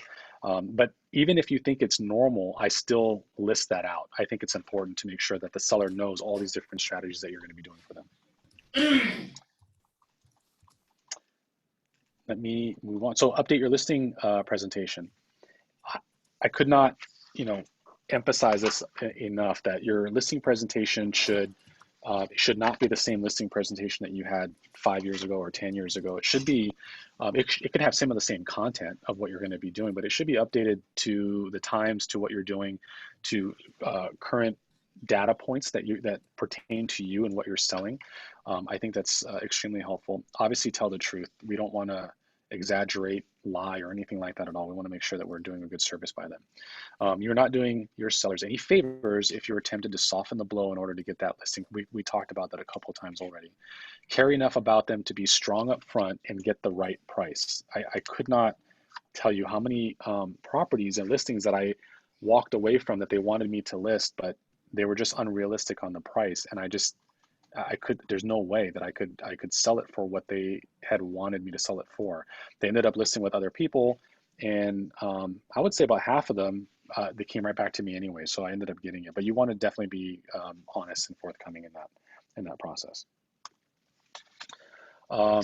Clip out articles from newspapers and support your position and send them to the sellers. This is something that I do as well with my database. So some clients that I have, as you know, some sellers will call you and they want you to list a property right now. They're ready to go right now, and that's fine. That's great. Some of them are nurtures. We deal a lot with military here as well, so they might be preparing for a year or two when they plan on selling, or someone who's retiring, or someone who might be moving back to the mainland, or whatever the case is. For those, it's really important to set up some sort of drip campaign or smart campaign. KW people, we have a lot of tools at your disposal in command for that. But you want to kind of send them some relevant stuff. And as I mentioned before, is the media is not necessarily always accurate, but I'm always on my phone. I have an iPhone, so I'm always on my iPhone. I'm looking at news articles, and I do key searches for real estate, local real estate. I'll go on Google as well and look for different things. And I'm always looking with the intention of coming from contribution for a buyer or for a seller, like an article that might be beneficial to someone who might be looking to buy in a certain area or sell in a certain area, or something that might impact them. And they really do. I'm telling you, they really, really appreciate it when you take your time to kind of clip out a news article or send it to them. They really think that you've kind of gone above and beyond. And when you do that, you can recycle that, because you might, for me personally, my database is tagged a certain way. So I can put the area, a seller, the neighborhood, and I can run a search, and I just can send it out to them, BCC that all at one time. And they think that I did it just for them, but I actually sent it out for, 65 people at one time, as an example. So good things to keep in mind. Listen for responsiveness. One of the things I was alluding to before with Dana Kokoska is one of the skill sets that she was mentioning that she feels that agents lack is their ability to listen. And I think that some of that comes from a lack of maybe confidence in what they bring, what the agent brings to the table, and thus any dead air they tend to kind of talk over. And like I said, I've been in listing presentations or buyer consultations with agents that are like 80 to 90% of the time, they're the ones that are talking. And I really honestly believe that that's entirely backwards. I think that, in my opinion, it should maybe be like 20 or 30% of the time that you're talking. And I don't mean that in the asking questions phase, because you should definitely be asking some questions, but some of that can be had in your pre-qualification before you even get to the property too. Return to their motivation if you sense they are not receptive, and determine whether or not you want the listing. We have a lot of scripts that we can share with you afterwards as well that kind of get you back to talking about what the reason of them selling is, because if you bring them back to that place from an emotional perspective, it's easier for them to make that connection as to why it's so important for them to sell or what the reason is. And it's not so much a hard sale or salesmanship as it is you are doing them a service. They came to you for the reason of selling for a specific circumstance or reason or time frame that they're trying to meet. And it is really important, just as a physician would take notes, or an attorney would take notes. It's really important for a real estate agent to take notes as to what all the symptoms, or in this case, the motivations are, the wants and needs are of either their buyer or seller. And that also should go in your tool belt, because that's something that can help them move them off the fence or move them in a direction. And as you know, with KW, we have so many tools available with like the KPA, which is a Keller personality assessment. I kind of use some of that same psychology with clients as well, because it helps get them in the right direction. Some sellers may not be able to face reality and won't be able to list their home at the price needed to sell it. That is absolutely going to happen, especially in a shifting market. When it's shifting from a seller's market to a buyer's market, you're going to have people that think that the market is still 2017 or 2018. And it's really up to you to decide whether you want to take that listing or not. Personally, I don't, because I would rather preserve my stats, and I would also rather have an honest expectation about how the property is going to move, and kind of explain all those kind of things to the client. There are times where I've taken a listing that I'm like, well, it's close, but it's a little bit high. In those kind of circumstances, what I try to do is I already try to build into the listing contract some scheduled price reductions. And that's something that a discussion that you can have with your clients as well. But that's a good point of conversation that you can have with them. But it still wouldn't help if the price is just way out there, because the first impression that you make on a property for sale is the best opportunity to sell it, the absolute best opportunity. Anything that has substantial price reductions, anything that's been on the market, as you guys know too, I mean, as agents, when you're looking and representing a buyer and you look at something that's been on the market for 240 days, the first thing that goes through your mind, as well as the buyer's mind, is what's wrong with this property. So even if it's fantastic and upgraded and everything else, I mean, you kind of have that one shot of making that really good first impression. Learn new scripts and dialogues. Absolutely, this is something that Lisa touched on as well. To present MLS data effectively, you will need to speak with confidence to educate your sellers and vividly illustrate the new reality of the market. Take the time to learn new scripts so you're confident and polished during your presentation, and choose a partner from your team or company or anything, or someone from here for that matter too, because everyone here is happy to help, on whom you can practice with. That's really, really important, because as the market changes, your dialogue has to change too, and your scripting is going to have to change. Communicate effectively. Practice your scripts and dialogues. Focus more on your seller's needs to express themselves. Keep them talking and listen to what they tell you. The other thing too that I was thinking about is when we're talking about this new virtual world that we're in. I think that while some things will go back to normal, I think there's a lot of things that might kind of now be interwoven and be part of what the new norm will look like. I do think that there's probably going to be some level of virtual open houses and virtual tours that will remain, because to be honest with you, for buyers, it's probably convenient. So I have a feeling that some of that will carry over. But one thing that I've told a lot of agents and those who have done so, I think that it's benefited them, is in the past when you have an open house, they're not asking as many questions about the upgrades of the property or the uniqueness of the property. One of the things that we were really good at is we would hand the sellers a kind of a checklist or a worksheet, and we would give it to them, and it was basically, tell me the 10 things that you love about your property.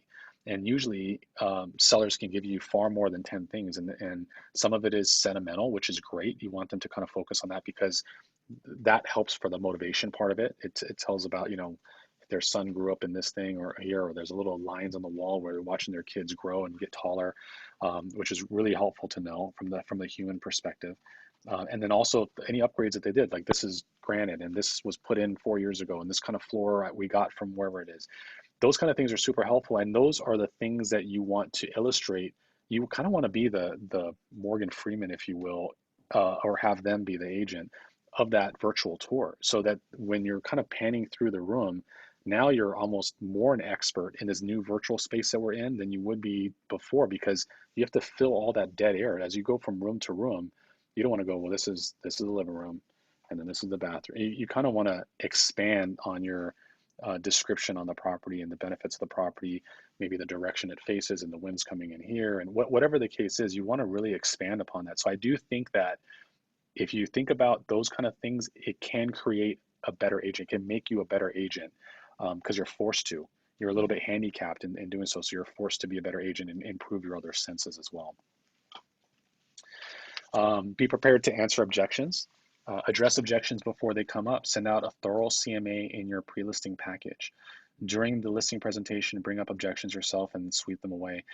One thing that I'm a fan of, and we did often, I don't know if you guys do this or not, is we send out the listing presentation, not all of it. We send out, there's kind of two components. There's that templated version of who we are, the brand, some of what we're doing and everything else, and our reviews, because we have fantastic reviews, and we'll send that out ahead of time. And then the statistic stuff that I need to bring in, the comps, the values, what's going on in the neighborhood, all the data points, I'll bring in myself along with another copy of that pre-listing presentation.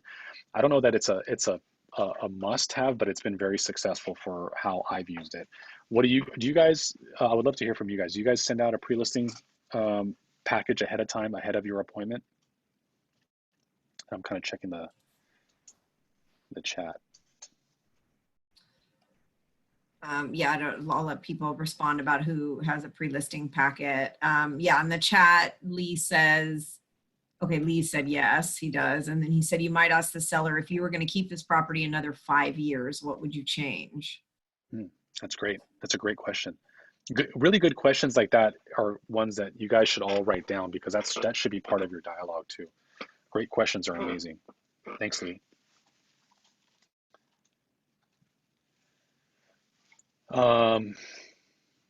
Okay, so let me move on to the next slide. Get the price. I'm just curious right. if anybody else uses a pre-listing packet, because what I want to stress, if they're not on this call, if you're not, you guys, using a pre-listing packet, that is a huge takeaway right now, because a pre-listing packet, that helps you secure the listing potentially in so many ways. It does so much of the work for you so that you have a lot less difficult conversations when you're in the listing presentation or objections that you have to handle. So I don't want to gloss over that. The fact that you do that, Chad, I think that's really important. So just want to stress that. The other thing too is it depends on obviously the area and whatever and what's convenient for you too, but I wouldn't, you have to get familiar with the area. So this might be a home that you've not physically been in yourself, or it might be an area that you're kind of familiar with, and maybe you sold a home down the street from it, but not right next to it or what have you. It also gives you an opportunity to drive by, but to drop off that packet. Every time that I've done that, the sellers have been super impressed. I mean, I don't just pop in when they're not expecting it. I let them know, hey, I know our appointment's next Monday, but if you don't mind, today at 4 p.m., I'm going to drop off this packet. If they're not home, I leave it at the door. If they are home, I just shake their hand and real quick, just let them know that I'll be back and happy to visit them. But it gives you an idea of what's happening in the area, because you can better prepare for that listing presentation too. Like, hey, I noticed that in the Google picture, the property, was in better condition than it looks now. Those walls falling down, and you can kind of better price that out when you're doing your CMAs and so forth too. The original price is critical. So if a buyer believes a house is poorly priced, they will write it off from the start. Even if the price is subsequently reduced several times or home improvements are made, the best chance for selling is lost forever. That's exactly what we're talking about before. For homes that have a price reduction, the time to sell increases by 2 or 3 times. Gary Gentry in Austin, Texas, this is a quote that I like, is the best price that we can wring out of a market right now is tremendous service we can offer to our sellers. Getting the price down the right way the first time is super, super critical. And I think that that's a skill set that a lot of agents have to improve on, especially in a market like this, because I believe strongly that you're going to be at a disadvantage when in this kind of shifting market. When you walk into a listing presentation, most sellers are in the past. Whether that past means 3 months ago, 6 months ago, a year ago, 3 years ago, whatever, they're hoping for and praying for this other price that doesn't yet exist. And you can kind of play the game, so to speak, of listing it and then pulling it off the market to reset the days on market. But the only people that fools is a new or inexperienced agent. A more seasoned or more experienced agent is going to click on the history and can see that it's been on the market, off the market. In the market update class that I taught on Monday, I pulled an example of a listing that had been on and off the market for, I want to say, about a year and a half or so, and it had been reduced and reduced and reduced and reduced. And if you just looked at the simple data points, the sales price to list price ratio was at 100%, but it had been reduced so many times that really wasn't the case. And so that's super important, because again, you want to make sure that you price it the right way. The best price is within the first 30 days, first 45 days. So if you can nail it that first time is where you want to be. The other thing, I'll say this as well, is in a seller's market, it's a little bit easier to do. In a shifting market or buyer's market, it's a little bit more challenging, but there are a lot of agents that have a tremendous amount of success pricing it aggressively so that they receive multiple offers. And that is a strategy that a lot of agents do and a lot of agents have success at. I'm kind of neither for nor against it. I don't do that, but a lot of agents are very masterful at that. One group that's masterful about that here in our market center is Eric Taniguchi and his team.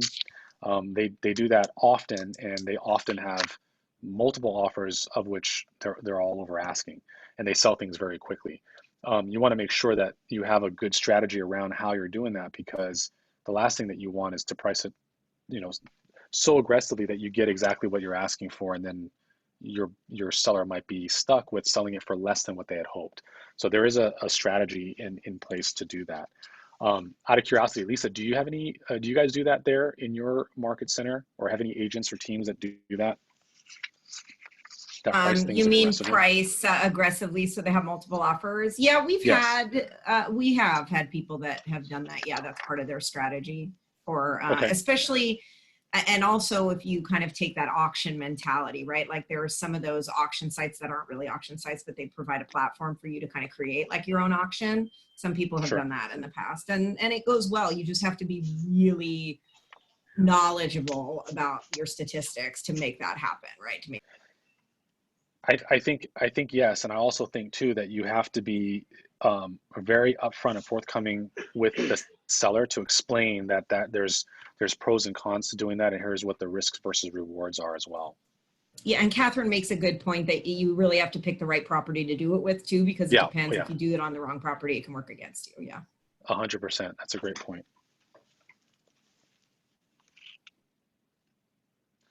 So allow your sellers to self-discover. Ask simple questions, looking at all the comparables here in the MLS for your neighborhood. How much would you be willing to pay for your house if you were a buyer today? That's a fantastic question. I love that question, because it kind of puts them in a self-discovery mode, but it puts them in another seat, which oftentimes, in my experience, I'm sure you guys would agree too, when you're dealing with a seller or you're dealing with a buyer, rightfully so and understandably so, they are very self-centered, meaning they are looking from their lens only, and they cannot get to the other side.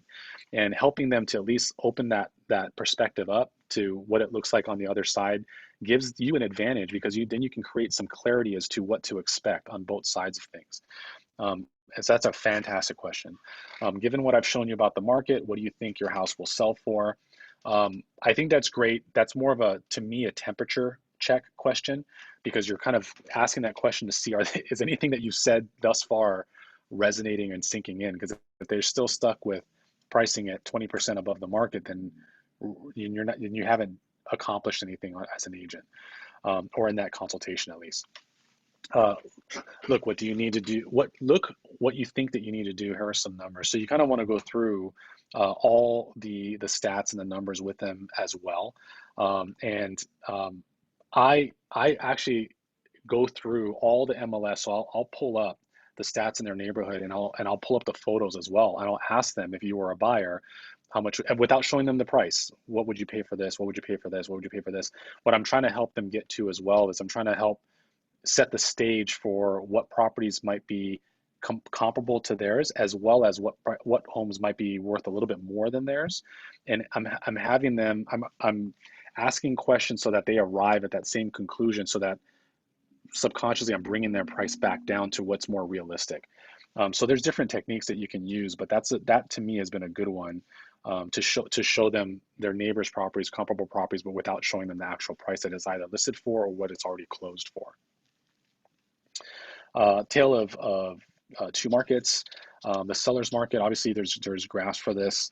Let's see here, I think I took a note here. The price versus the comps, you're out of the market. The condition, price, in my opinion, price trumps everything, but you got to look at the comps on what things are selling for, and especially in an aggressively moving market, whether the market's shrinking a little bit on price or what have you, you have to price it ahead and not price it in the current market. And I think a lot of agents don't necessarily know how to do that, and that's tricky. That's more, that's a tricky skill set to master, and it's not one that you can kind of get right all the time because you can't control outside forces. But pricing ahead of the market versus in the market is extremely important. Do you have any tips on some of that stuff, Lisa, that you might be able to offer on pricing ahead of the market? I mean, Todd was sharing a little bit. I'm wondering if Marion is still on here because I know she would teach to that in the, let me look and see. Marion, are you still on? I am. Do you want to speak to that a little bit? Because I know you would teach some of that in the trainings that you were doing. Yeah, I talk about market positioning, right? Where do you want to be? And if you compare your wanting to sell your house to checking out in a grocery store, you're looking for the shortest line. In a grocery store, you can't bump anybody out of the way, but you can in selling a house. If there's 8 people in your line, these are the 8 people that are the best comps that you're competing with. You can be in the back of the line, in the middle of the line, or you can be in the front of the line. So obviously their motivation and timing is important, but to me, it's about where do you want to be in this line? And a lot of people say, well, I don't need to be in the front of the line, but I'd like to be in the first third.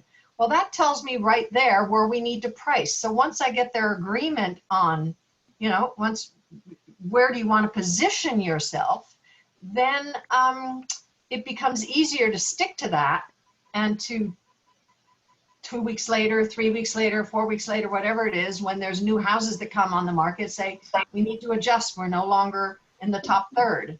So, but yes, when talked about that way, people get it. You mean if I price aggressively, I will get more offers. Yes, you'll be at the front of the line.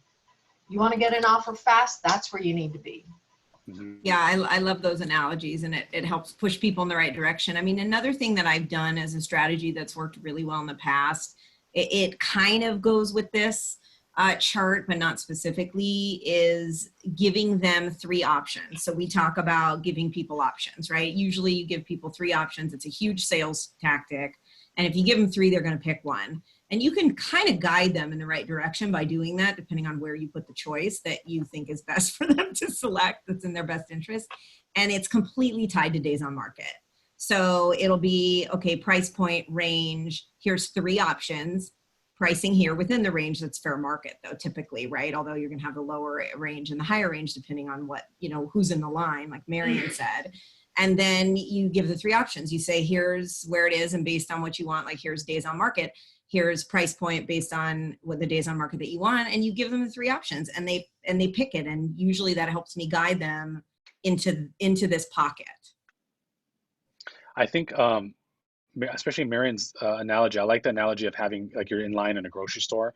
If you're the 8th person in line and you at least got them, maybe they don't want to be first in line, and that's fine, but you got them at least a few steps ahead, that just made your life a lot easier. I think that's a fantastic analogy to have. And that's one that you can, I think that you can easily share with a seller as well. Yeah. And then this is the buyer side of it. I think the next slide here is, hold on a second here. I wanted to talk about no man's land, the seller's market, the buyer's market, the supply, the law of supply and demand, I think is important. A lot of people kind of say this and use this terminology a lot, but I don't know that they understand how fully how it works or how important it is. But seller's market, a market where which has more buyers than sellers. High prices result from the excess demand over supply. The buyer's market, which again, in Hawaii, we have an interesting market, and I don't know that one could say that it's switched over to a buyer's market. We're kind of headed towards neutral territory. There's a lot of speculation depending on what island you're on as well. A buyer's market, a market which has more sellers than buyers. Low prices result from this excess supply over demand. And some key points is prices increase in a seller's market, resulting in a decrease of what buyers can afford. And as a result, there are fewer qualified buyers. The decline in buyers means a reduction in demand. With a reduction in demand, the supplies of homes for sale, or the inventory, obviously will increase. As the inventory grows and prices drop, buyers become more reluctant to buy. And it's kind of tricky because we're in a shifting market. We're kind of having two different battles at one time, which is the shift, which again, in my opinion, at least on this market in this island, began in the fourth quarter of 2018, and we're also dealing with this now stay-at-home, this pandemic issue. The two are tied together, but also separate. I think that once we get over the stay-at-home thing, we're going to still see some of the after effects that are going to trickle over on that. But we're still dealing with a shift, and we were already in a recession beforehand. So a lot of times people are like, "Hey, we're in a recession or a shift due to this COVID-19 thing," and that's not the case. Don't chase the market. We kind of talked about that. You're in a race. This is a great one too. You're in a race against time. The best price you'll get is the one you'll get now. If you wait, it will be lower, and that's absolutely true. I always, like I mentioned before, is I always talk to them, and I put in place the conversation of what the average days on market is in their area, what the competitors are doing, but also what that looks like in terms of the price that they're going to choose to go with, and the mortgage payments, adding up their mortgage payments for that amount of time as well, because that can help that conversation. Sometimes they get so stuck on selling it at a specific price and are not accounting for, well, in my neighborhood, because this is true, if you drill down to a specific neighborhood, in that neighborhood you might be at a 90-day days on market. It might look like a 35 days for the market as a whole, but in that specific neighborhood it might be slowing down in this 90 days. If it's 90 days, you want to say, well, if you want to price it where your competitors are priced, and the competitors are priced at a price point that clearly is not moving, then you can add up all these different additional mortgage payments that you're expected to pay, or you can get ahead of that. And that has helped me price in terms of having that conversation on pricing ahead, so you're not chasing the market. And can you just say those Yeah. those a couple of scripts again? Those were really, really good, what you just said about how you get the seller when you're talking about your competition, if you want to price where they are. And can you talk about that again? Sure. So what I do is I look at the average days on market in that neighborhood or that building or whatever the case is, and I look at what the average what my competitors are pricing at. And that way I'm kind of getting to a number where what's average, because that's the market of the now, and I'm trying to price ahead of the market. So if on average everyone's pricing at 500,000, if we price at 500,000, then guess what? We can expect to, if it's 90 days on, if the average days on market is 90 days, I can tell the seller that, hey, you told me before that your mortgage payment is $3,000 a month. So are you okay with paying another $9,000? I know you want to sell it for 500, but we're paying now $9,000 more. And their answer always is no. What do you mean? And when I explain that, I said, well, or we can sell it right now. Let's split the difference and price it better than our competition. And then hopefully we can get this thing moved much quicker than 90 days, preferably within the next 30 days. And usually that helps kind of bring that to fruition and getting them a little bit more motivated. That's great. Offer phenomenal customer service. This is increasing the frequency of your communication, increasing the frequency of timing of open houses, or in our case now at the moment is virtual open houses or virtual tours. Send your sellers regular market updates. Here's one of my tips too: is include the seller into auto MLS updates as you would a buyer. I kind of alluded to that in the beginning. It keeps us. I don't know. A lot of people do this, but many people don't, and I don't know why they don't do that, but. It helps keep your seller in the loop to see what's happening in that neighborhood or building. So if you're listing their home in a building, include them as though they were a buyer into that MLS auto update so they can see as well what's happening with solds, with pendings, with new listings that are coming to market. And especially it reiterates, because you're giving them data. And if you have a good relationship with it, you're being honest and forthcoming with them, you're just now supporting your own data by if you said, hey, you're not doing yourself any favors for pricing it like this, we should price it down here, or whatever the case is that you're showing them, this information is just going to help reiterate what you've already discussed with them. Keeps the seller informed with competing homes, and it also helps tremendously with price reduction conversations. Another tip of mine is create a weekly marketing update for each seller.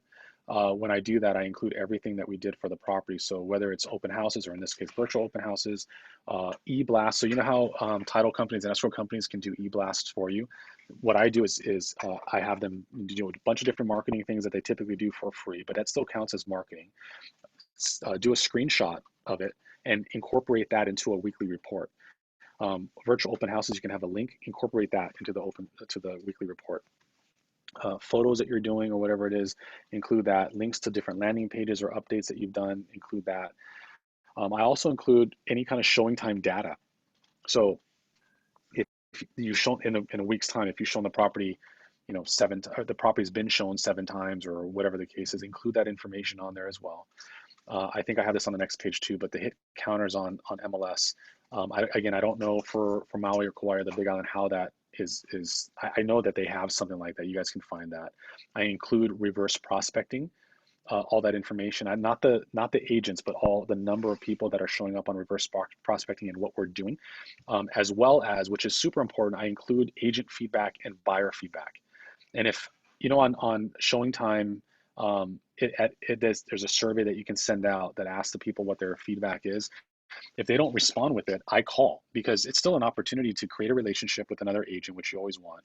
It creates an opportunity to get more information about the product. Maybe you can kind of create a sale or create some more interest in the property.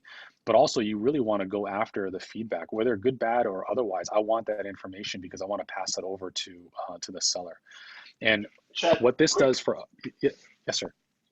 Sorry, quick question on negative feedback. How do you kind of soften that blow? Because I went through an experience recently where we're selling a house in Lanikai on a blind corner, and the driveway is a real nuisance. It's definitely a problem. We're closing tomorrow. Thank you, Lord, after being in escrow 3 times. But a lot of the feedback was negative, and I was giving that feedback from showing time to the sellers, and they were getting really irritated. That's a great question. For my experience, I have chosen not to water down or hide the feedback from the agents, but what I've done is I've gotten ahead of it, and in my listing presentation, I create that expectation. So I specifically tell them, so in my listing presentation, I'm showing them a sample of this weekly updated report, and I point to the area that has agent and buyer feedback. And what I tell them is, this feedback is not coming from me. So please don't take it personal. We're trying to move a property, and any feedback is helpful information. And if we look at feedback as a gift, which is information that now we know what to do with something, we can either ignore it or we can make a change to it. That can be useful and helpful information to us. So please don't take it personally. And I literally say that a couple of times in the listing presentation up front, and that helps soften the blow later. Now, do some agents, some sellers get offended by it, of course, but having that kind of that script or that conversation with them up front has absolutely helped, because they've kind of gone, "Wow, you warned me about it. It kind of hurts my feelings." But even saying that, they know that it's not personal.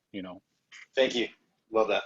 And by the way, too, Daniel, that's also helped me with price reductions, because what I'll also tell them too is, if we're hearing the same negative thing over and over again, some things we can change, right? Like, let's say that my script that I would use with someone is, if 10 people come in and see the property, of which 8 of them say, "I really hate the color of this wall," maybe we should paint the color of that wall, because we're getting the feedback that we want. We can actually do something about it. But if 10 people show the property and 8 of them said, "Boy, I wish this was a single story, not a 2-story." Okay, well, we can't do anything about that. Maybe it's a price issue. Maybe we're sticking out like a sore thumb in terms of other properties in the neighborhood, it's helpful to know from a pricing perspective, but there's nothing that we can physically do about it. And so when I explain that to them up front, I think that they handle that information much better. So that's working. Love that. Thank you. Thanks for the feedback.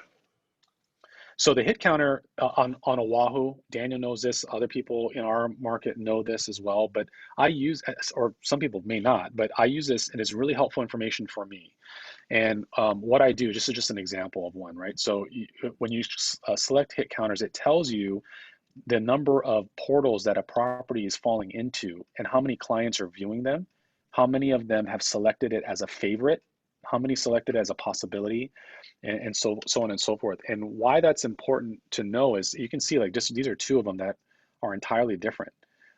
This one has 809 views where this one only has 46.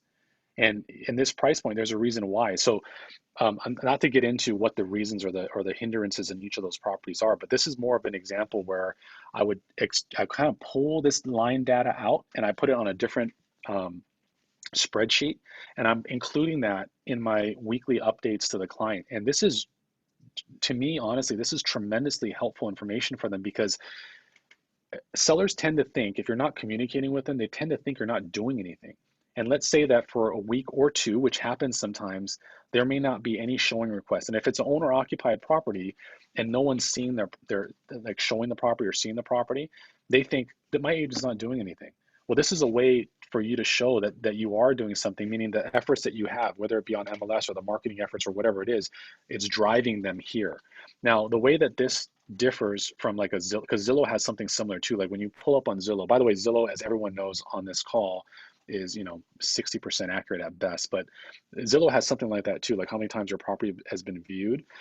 That is, in my opinion, very watered down and unqualified buyers, because somebody can be in Australia or Hong Kong and dial in on that page on Zillow, and it's going to add to the number of view count. That's not a pre-qualified buyer. Whereas if you can assume that these people that are looking on here, as it's falling into a client portal, which has already been in contact or communication with a licensed real estate agent in this MLS, which makes them far better and a far more qualified person that's viewing that than on Zillow. So I explained that again in the listing presentation to the seller, but this information helps. So I continually update that information. And then the other thing, if you notice here, if you guys can see my mouse, when I'm looking at the client favorites and the client possibilities, the other thing that I'm adding into that marketing update too is I list on there that I've contacted however many people in the favorites or in the client possibilities too, because that's what they want to know. They want to know, like, well, of these 809, are all of them going to make an offer? No, that's not. They just fell into their contact, but these are real. And I can tell you, in the last 5 years or so, I probably sold maybe 7 properties based on just me calling all these, because I've called the agent on the other side, and because here's the thing, at least in our market, if you set your agent, your client up in the auto updates, in this auto email, a lot of agents don't even look to see where their clients are looking. So they're not even keeping tabs of their own clients. That's just the nature of our business, right? But what you're trying to do is you're trying to go the extra step in making that connection and that link. So I cannot tell you how many times I've called an agent through this list, and I'm like, hey, agent, not to mention any names, hey, agent, your client added my property, my listing to their favorites, and here's the listing. And I'm going to email you as soon as we get off the phone the link so that you can click on it to see who your client is. I would love to do business with you, and give me a call back, because I have some great things to tell you about the property, because I'm trying to wet their palate a little bit as well to create some dialogue. And they're usually like, oh, what? Who are you talking about? I have a client, and I'm explaining this to them because they may not even know how this works. I send that link over to them. They click on it, and I get a phone call back, and they're like, yeah, what do you need? What do you tell me about the property? I'm like, this is great. We just had a price reduction. Whatever the conversation is, has your client seen it yet? Or is it just falling in their MLS? And I'm trying to get more information. And I have absolutely gotten the contract by making those extra calls and efforts. I'm going to stop for a second and look at the chat, because I see some chat going on. Yeah, questions about it's you guys have, so you said that these are people that are on a drip like an auto. So if they're on the auto, or do they have to subscribe? Is it the collab center, like a collab center for? So Um, these people that are showing up here are on an auto campaign or auto a campaign. manually forwarded campaign through their agent, which we don't know who that agent is. I mean, we know who the agent is, but we don't know who the client is. We don't know who the buyer is because it's private, it's protected. But most, so if you don't know what a hit counter is, because it might be called something different on your MLS, I absolutely recommend you call your MLS and find out, hey, do you have anything like this? You can, and I'll send you screenshots here so you can go, do you have something that looks like this? Because it's super beneficial to figure out, not only to give information to your seller so your seller knows that you're doing something every single day, but also more importantly to sell the property. Because this tells you right now that there's 16 people that love the property and 13 people that said it's a possibility. So why wouldn't I want to call every single one of those agents to find out if they've spoken to their buyer to see if that's the case or not. Okay. Thank you. Yeah, we have on Maui. I mean, I know you can look just in the regular MLS and you can see click-throughs that are public versus agents. Yeah. And then if they're in the collab center for you, you can track that. So I'm going to check and see if you can track the ones that other people are sending, like beyond that. Marion might know because she teaches MLS. I don't know if you know Marion. But otherwise, so and then I don't know about there's basically two things to this, right?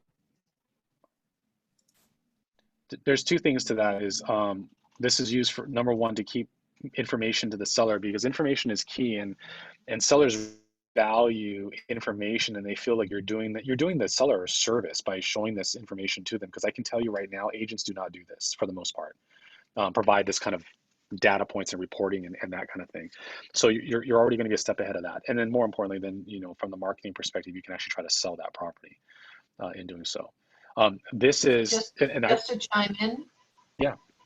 Just to chime in on Maui, what we've got is the ability for to be notified that a search that your client has set up, that your property qualifies for that search. Whether or not I can tell that it is in the collab center, we call it the collab center, where the property is then set as a favorite. I don't know that, and I love this whole conversation, and I'm going to find out. Yeah, I'm already logged in. I'm looking around. Well, it's about a notification, right? So, yeah, it's cool. So here on our side, there's something called reverse prospecting. A lot of agents use this, but it's also something that you can incorporate into, and I wouldn't incorporate the actual name of the agent. So this basically what it is you saw the list previously, the previous slide where it showed how many people are looking at it or whatever. When you click on that, it shows all the different agents that have their clients that are looking at that property. That's unbelievable. I can't believe you guys can do that. That is insane. So when you look at, when I said 16 people loved it and 18 people liked it or whatever it is, these are the 16 right here, the hearts, and then the 18 and whatever. So first on that list should be those people in that order.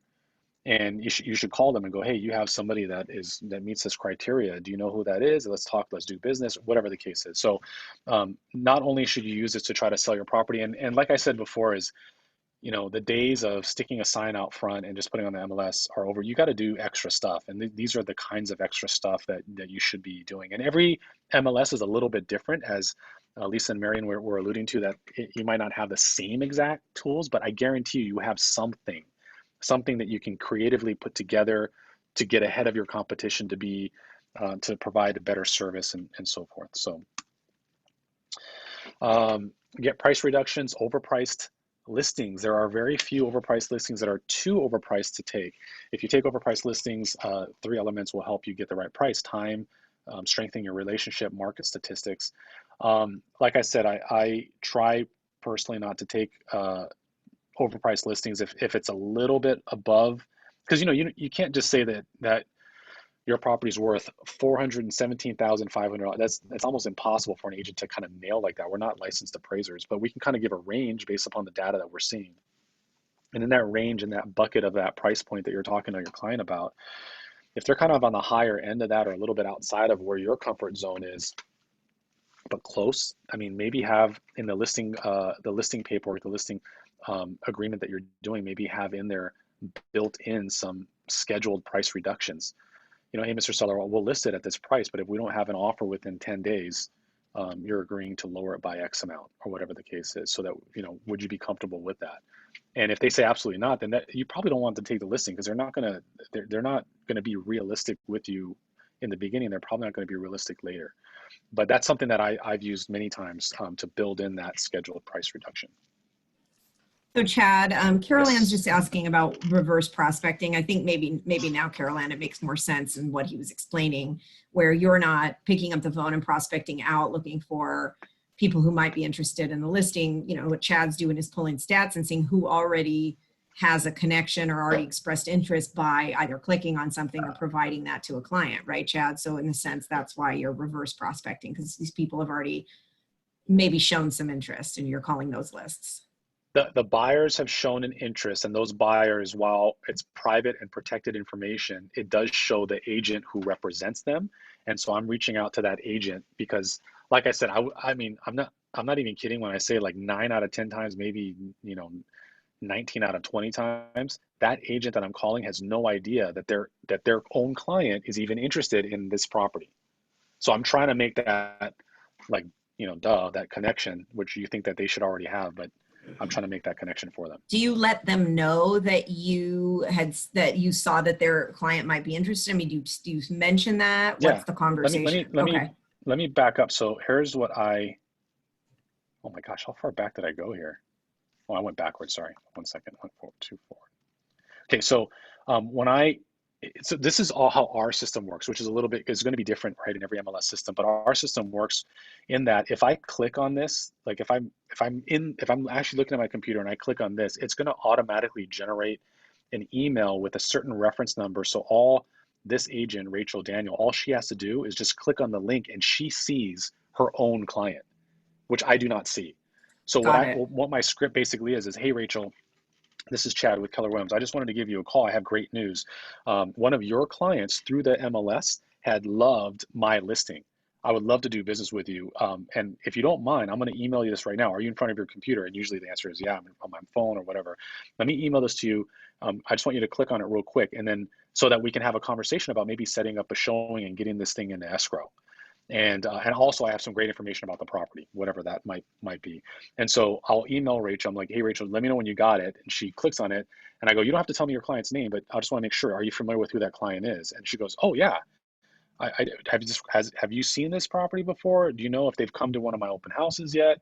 Have you scheduled a showing yet? No, but let me call him or her right now and I'll get a schedule. Oh, awesome. I look forward to hearing back from you.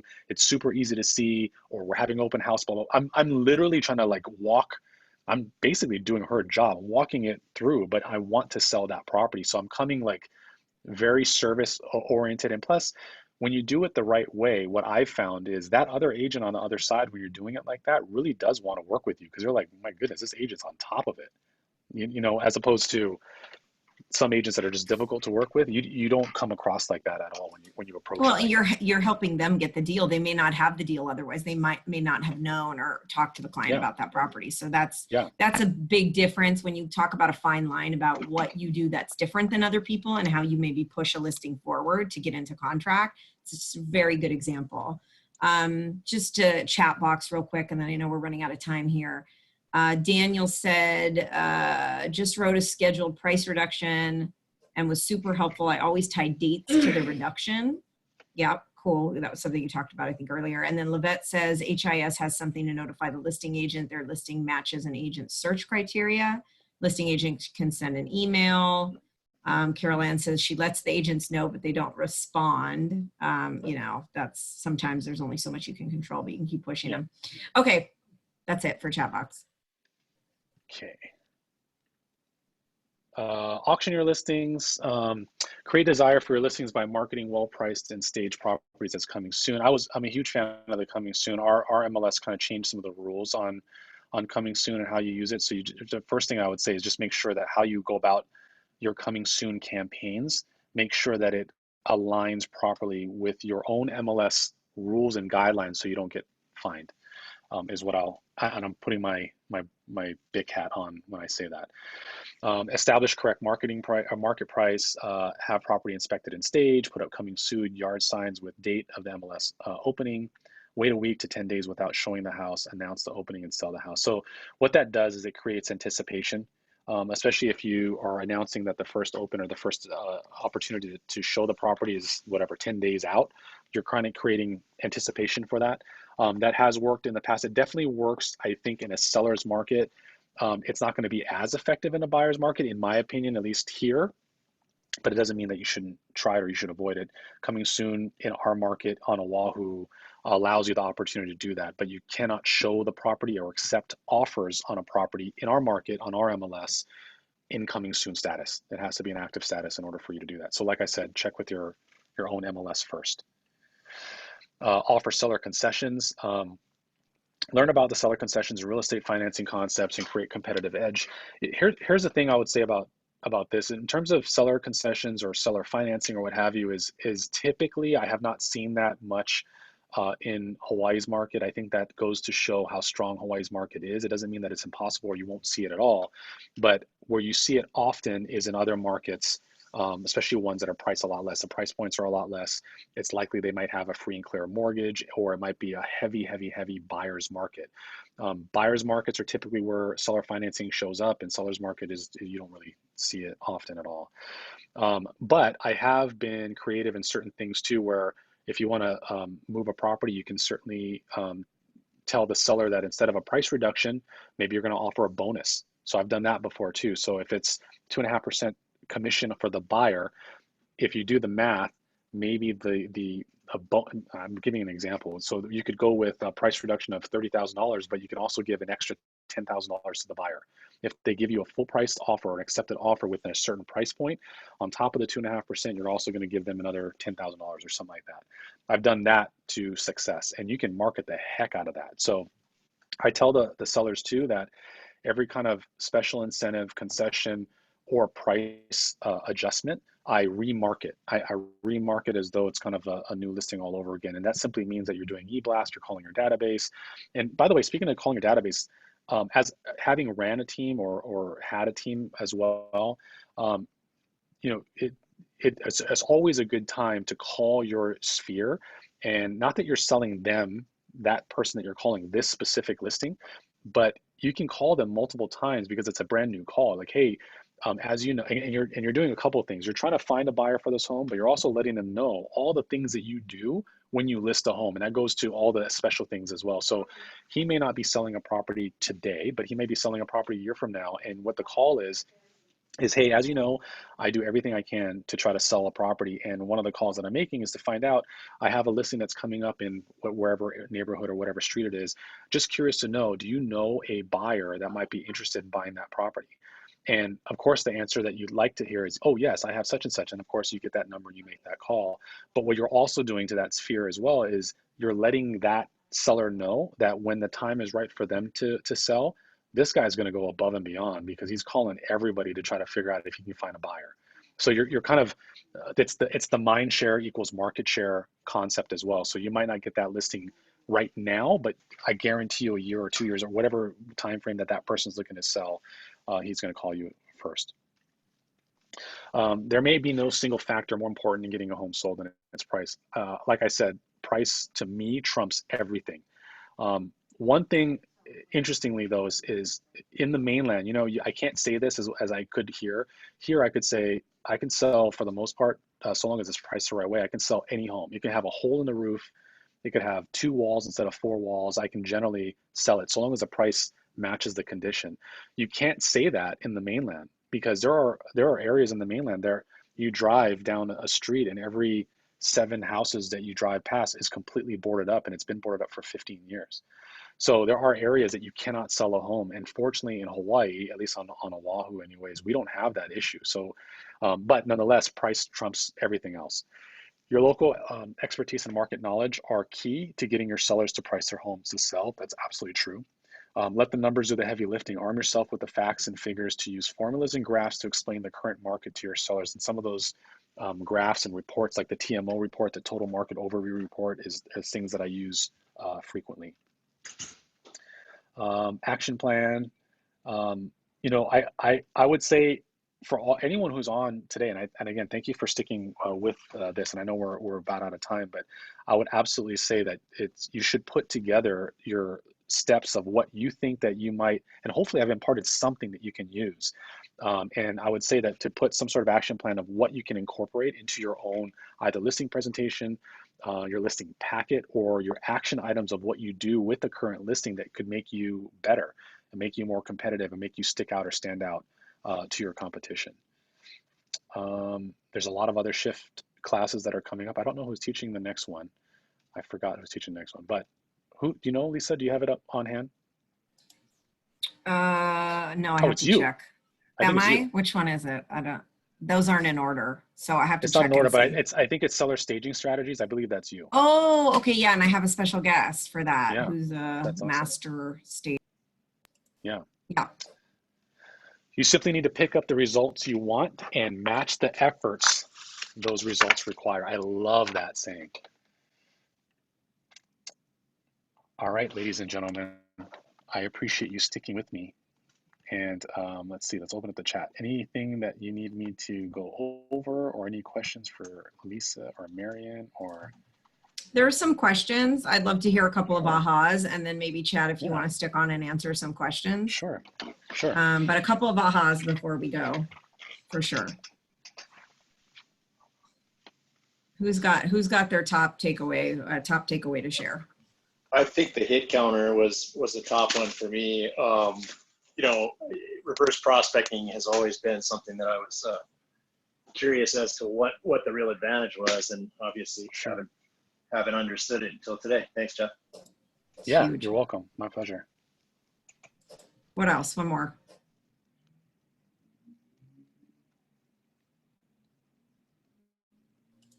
Lovette says circle prospecting. Awesome.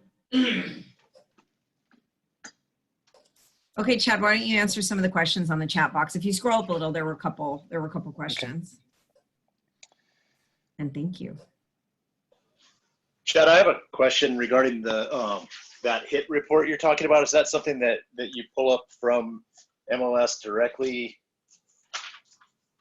Yeah, and so you know what I can do, Daniel, or anyone else that wants, I can get on a Zoom call and I can share my screen with you and show you exactly where it is, because you got to go through a couple of steps. But I'll be happy to chat with you afterwards and show you where that is.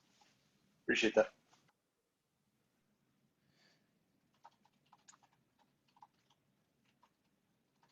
In this market or higher price listings, do you offer commission drops? What percentage would be acceptable or appropriate for a listing over $1 million? Me personally, I don't usually offer a commission drop at all. I'm kind of, I mean, I don't want to say what's standard, because obviously that's not, we don't use that language, but I have what I charge and I don't discount myself. So I don't know what Lisa's take is on that, but that's mine. I've always stuck to what I list for. And you know, when people get stuck on commission, I personally feel like maybe I haven't done a good job in explaining my value. So then I go back to the value conversation on what I bring to the table and how I stand out from the competition. And that usually just completely eliminates that question from coming up again. Yeah, I mean, I would just add to that. So in general, that I would say that's the case. There are sometimes circumstances where we may offer a different value to somebody if, like, they're doing multiple purchases or listings with us, like a developer or an investor that's doing multiple, or there are circumstances in which, like, based on their situation, where, you know, we may do that. It's a case by case basis, but typically no. Or if there's dual agency involved, you know, potentially, like single agent, dual agency. That's the only other situation maybe where I would say it's more kind of common, but it's not super common. Or 1031, you know, because you're getting a 2-for-1, so you can pick up some of their 1031 fees or something like that. Right. I agree, Chad and Lisa, because there are flipper clients that I have that I've done like 10, 12 deals with, you know, so then we offer a discount because they're repeat. Sure. And a lot of times those guys are, you know, it's a turnkey product. They're paying for their own staging. So really the only thing that you're paying for is your photography. So it's a great bargain for everybody. Yeah, absolutely. I mean, if the question is just isolated to a single listing, and just because that property is higher price or at $1 million or more or whatever, the answer would be, you know, lean into your value. But like with anything, if it's a fantastic client, you're doing multiples, you're doing 2 for 1, or in Daniel's case, you have a client that does, you know, 10 different properties. That's obviously a different conversation because that's a valued client that you want to earn their business going forward too.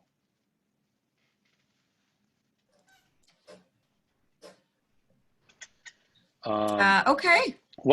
I have one more question. Hold on. So Okay. what can you do to help with a listing which a seller needs time to repair? The repair is done and there's a delay in showing the property is already on MLS. Well, if the property is already on MLS, the downside with that, if the repairs are needed to be done, is the days on market's already ticking down. What should have happened is the coming soon campaign cannot run more than 30 days on our market on Oahu. Yeah, I mean, when I say coming soon, I'm not talking about just that strategy. I mean, there's literally a category is coming soon on our MLS. It can only run a maximum of 30 days. So what should have happened is you get everything kind of ready and up and running, and then run it in coming soon, and then move it over to active. But you shouldn't list it with repairs still needed unless it's intended to be sold as is and it's priced appropriately for that condition. And that's Nara, we can help you with that. We can talk, you and I and Lisa Crosby Torres can talk about some of that. I think that's it. All right. Thank you so much, Chad. And thank you everybody for joining us. And we will see you next week. Thanks, Chad. Bye, guys. Thanks, Lisa. Thank you, Chad. Yeah. Excellent. Thank you. Thanks, guys. Thanks, Chad, Lisa. Bye. Thank you. Thank you very much.